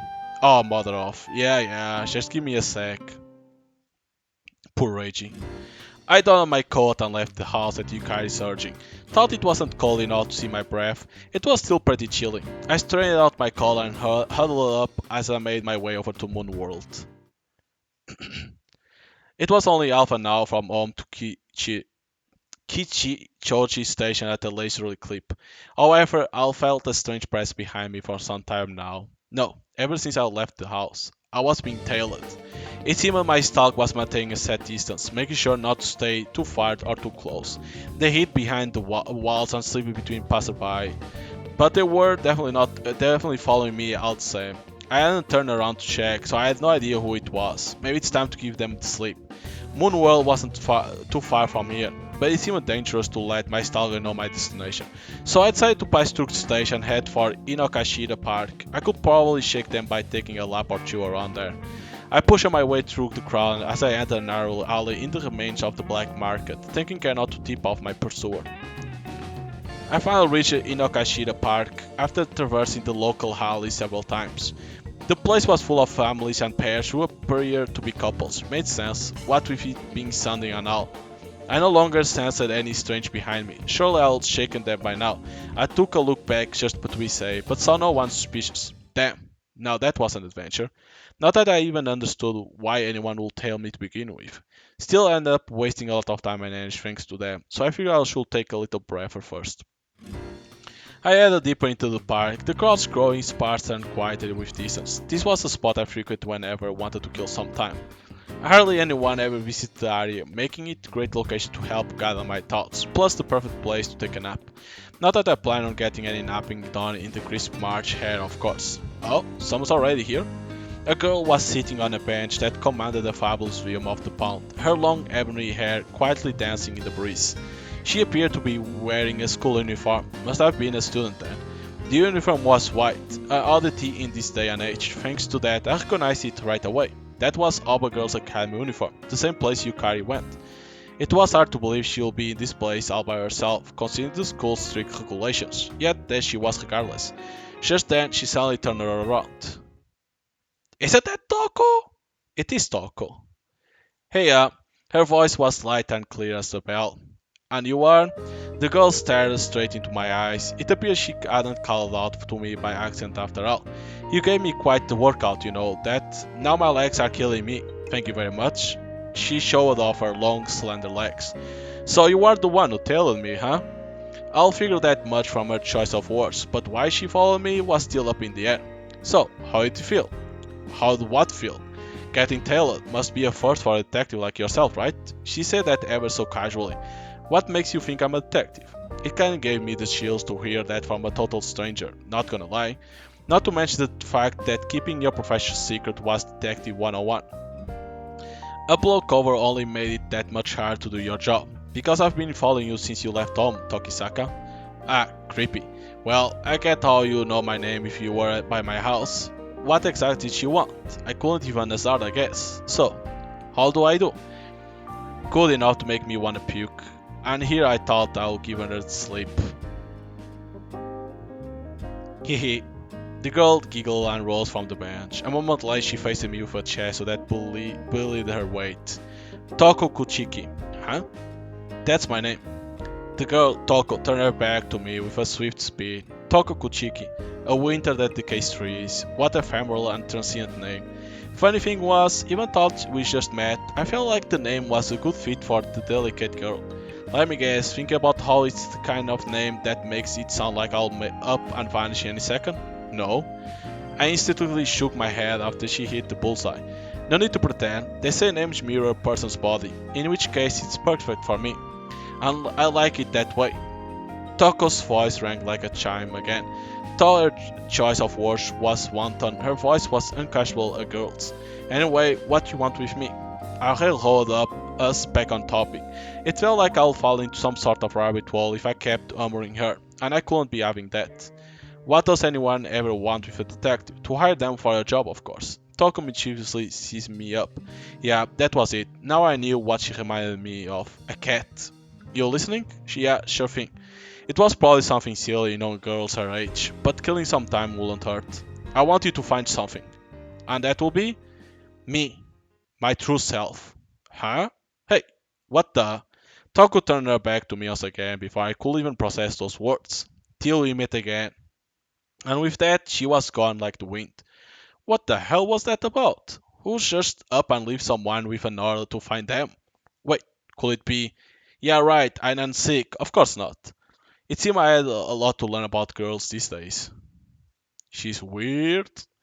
Since I knew mulling over the girl's request wouldn't get me anywhere, I decided to finish my errand first.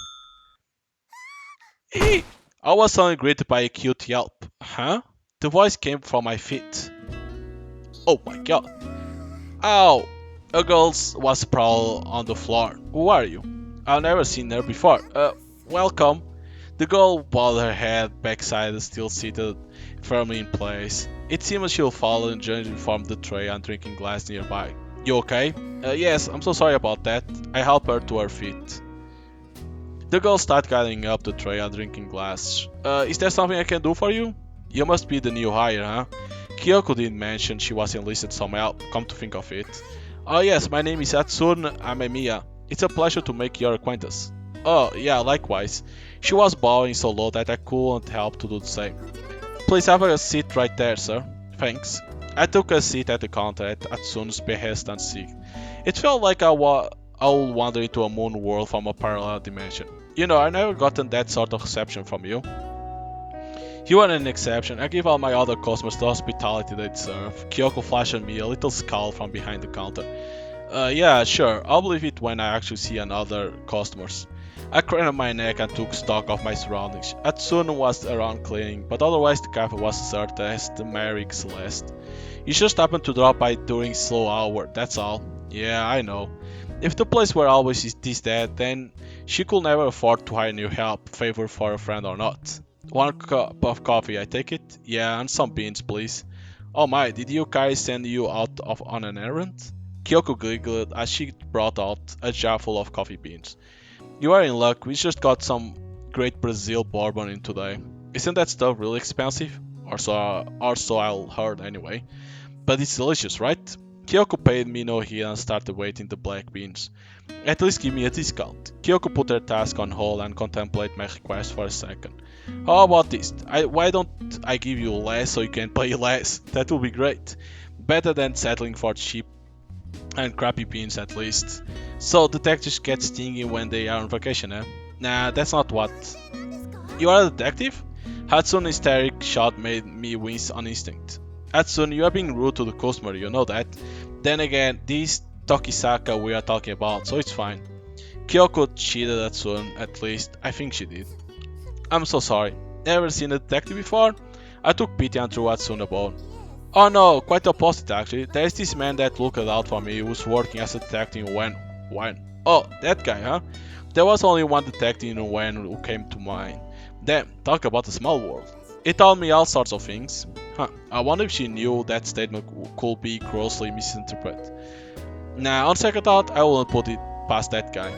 He even taught me outright. Atsune's face flushed ever so slightly. That told me everything I needed to know to fill in the picture.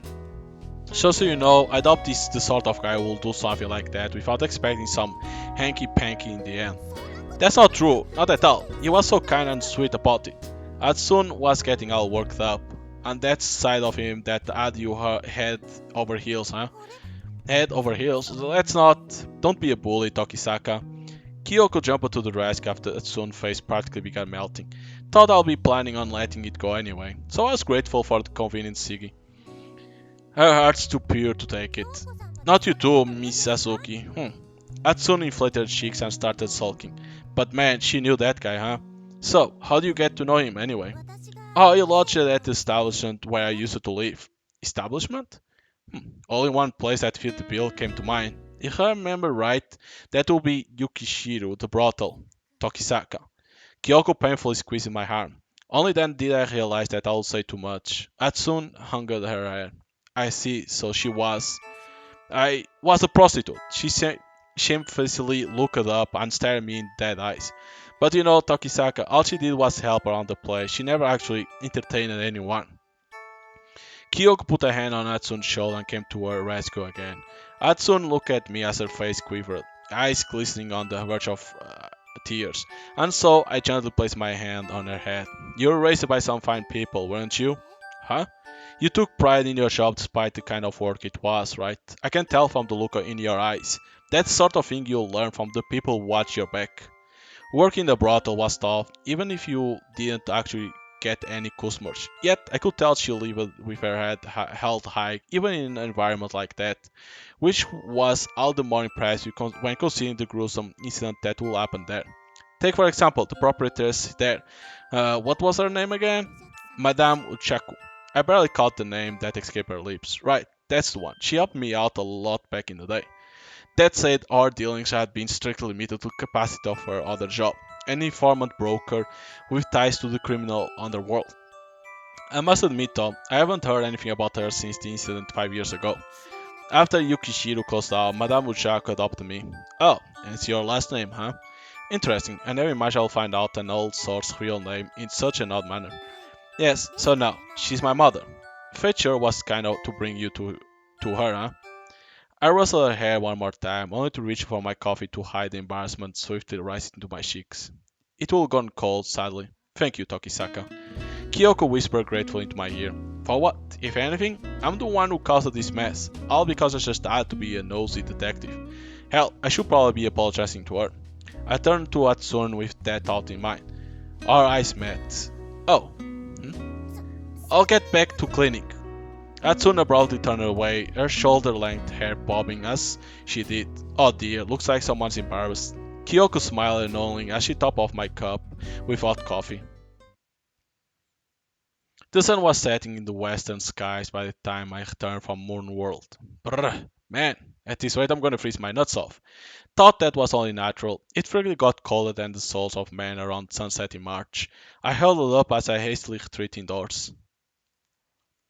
I'll suspect what I'll find waiting for me the moment I saw those loafers size of clown shoes in the entryway. It was true that I'll consider he might drop by. I wouldn't have posted that note on my agency door otherwise, but still, it was crashing my vacation far too early. Hey there, Reggie. Don't mind me making myself at home, do ya? The man sipping coffee on sofa turned to face me. What the hell do you want, Ozumi?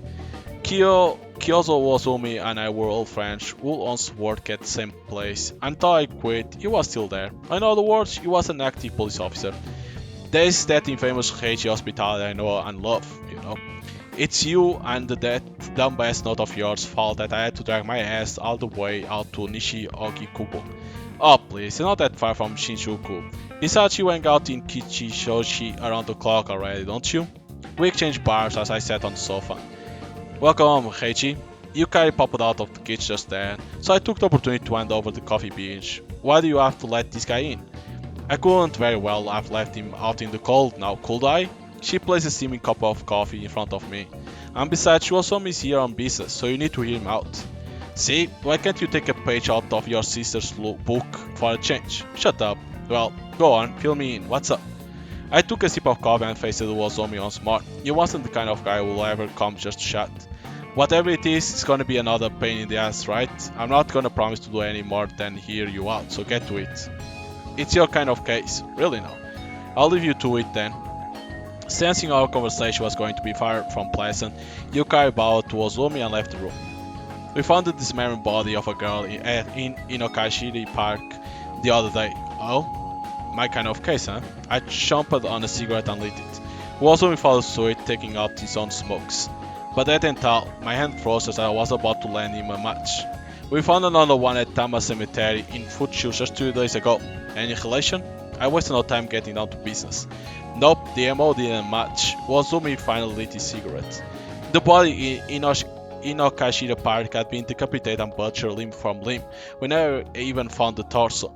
And while the body in Tama Cemetery was mostly intact, the way it was disposed of was odd, to say the least. Also, Uozomi wasn't kidding, my heart was throbbing with curiosity. It was only natural that you'll know me so well after all the years we'll spend together. She'd been buried in the graveyard. While that alone wouldn't raise more than a few eyebrows, one of her feet was barbecued and sticking out of the ground. I could hear our cigarettes quietly blazing. An allusion to something, maybe? So you are taking the bait, huh? Uozomi chuckled. Anyway, we ain't sure yet. There was something else funny too, though. Her left arm has been severed, I think. Just one? Yeah, and it never turned up, huh? I stubbled out my cigarette and crossed my arms. 2 murders. It was far too hasty to presume they were serial killings. If anything, making the assumption will only limit the scope of suspects. A dangerous move if there ever was one. I'd like you to handle the Tama Cemetery case. We don't have enough hands. Hey, Uzumi, I never said I was gonna take the case, but you are, ain't you? Uzumi sounds so infuriating, sure of himself. Come on, we both know you ain't never gonna pass up a murder case. That's not true. I knew I was just being a contrarian. Of course I was going to take the case. My brain was already formulating routes of investigation, even as we spoke. Job starts tomorrow. I know you got this. Yeah. But man, it's been ages since I took on such a grisly case. The last time was 6 years ago. I'll fail to apprehend the culprit back then, but I won't make that mistake twice. I'll put this son of a bitch behind bars for those who died, as well as those they left behind. After kicking Uzomi out of the house, I had dinner with Yukari before retiring to my room. I heated myself by the brazier while puffing on a cigarette. My mind was in overdrive, chewing over everything Yozomi had just told me. A foot set on fire, huh? If it was the work of some calling card killer, then what significance did that hold? The closest appropriate idiom I could think of was fit to the fire. Then did that allude to the victim being pressured to do something? No, fit to the fire didn't indicate setting a foot on fire, so that didn't add up. Since I hadn't heard all the details, I didn't know exactly how it had been burned. Maybe the way it had been burning was the significant part. Whatever the case, I figured it was best to study all this from another angle for the time being. According to Ozumi, the body's left arm had been severed. Now, why was that? If they wanted to ensure their fingerprints could be analyzed, they would have cut off both arms instead. So why only one? Maybe there was something special about the victim's left arm. Like maybe she had some sort of tattoo there, or... No, that sounded like something out of a Barbarian Being mystery novel. Both actions must have held some sort of significance to the culprit, but I was working with far too little information at the moment. Maybe focusing on the dismemberment case instead of will prove more fruitful. Now, this one was a fair bit easier. Uzomi said she'll be decapitated and hack a limb from limb, which would have made it relatively easy to transport the body. If it was likely the killer had dismembered the body post-mortem and then disposed of it. As for the missing torso, well, they probably threw it away somewhere else.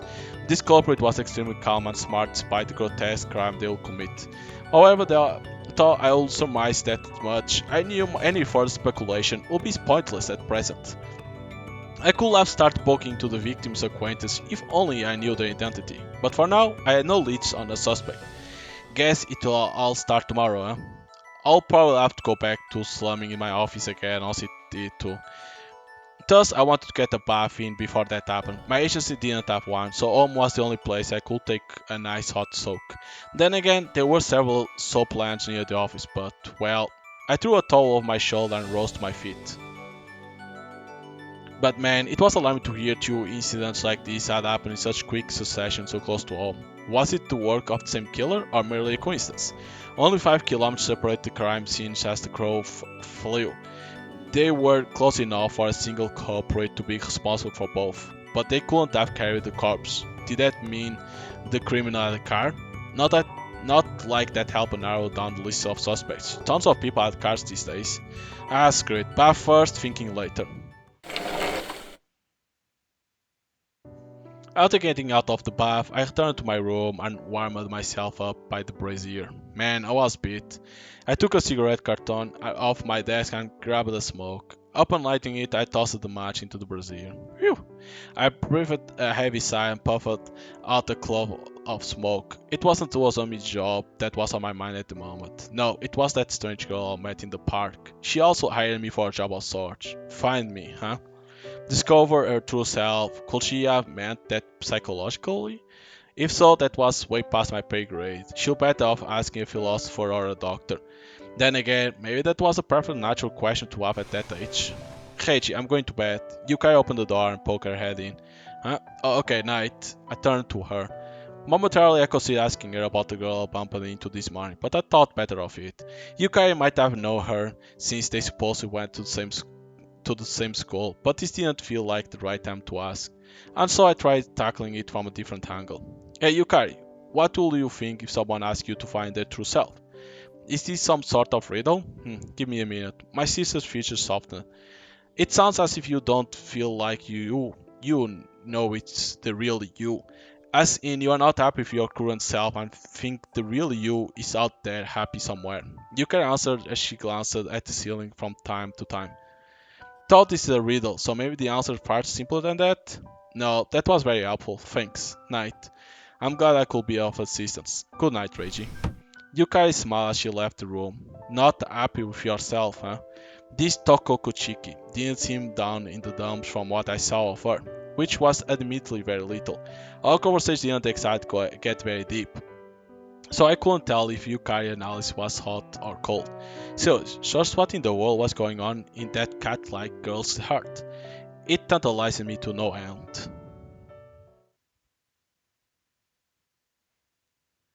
March 5.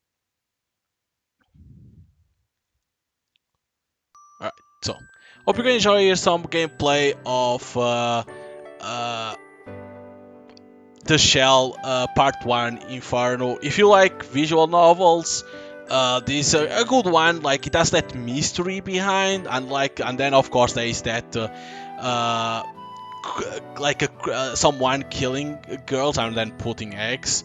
You know, there's like crimes happening that are like very very heavy. Those crimes, right? Cutting arms, you know, things like that. But it's like it's a pretty cool game. Of course, then it's like probably if you play with the uncensored patch, you're gonna be able to see more stuff that the censor doesn't have. Like when that I think it was a girl or a man killing that girl and putting the egg. Probably in the uncensored you see other stuff that the censor can't show. I don't know. But yeah, and then it's like it's cool that you play with other characters. You play with Reiji, you play with the detective Wazumi, you play with the girl Yukari, or I don't remember her name. It's so hard. I can see it from over here. Where is she? Yukari.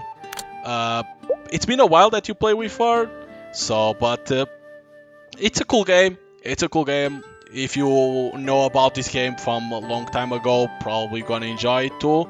And now it's like people say it's 3 parts. This is the first part, but like how long it's gonna take them Shirofun to bring the second part and then the third part, I don't know. But if you know this game from the original, right?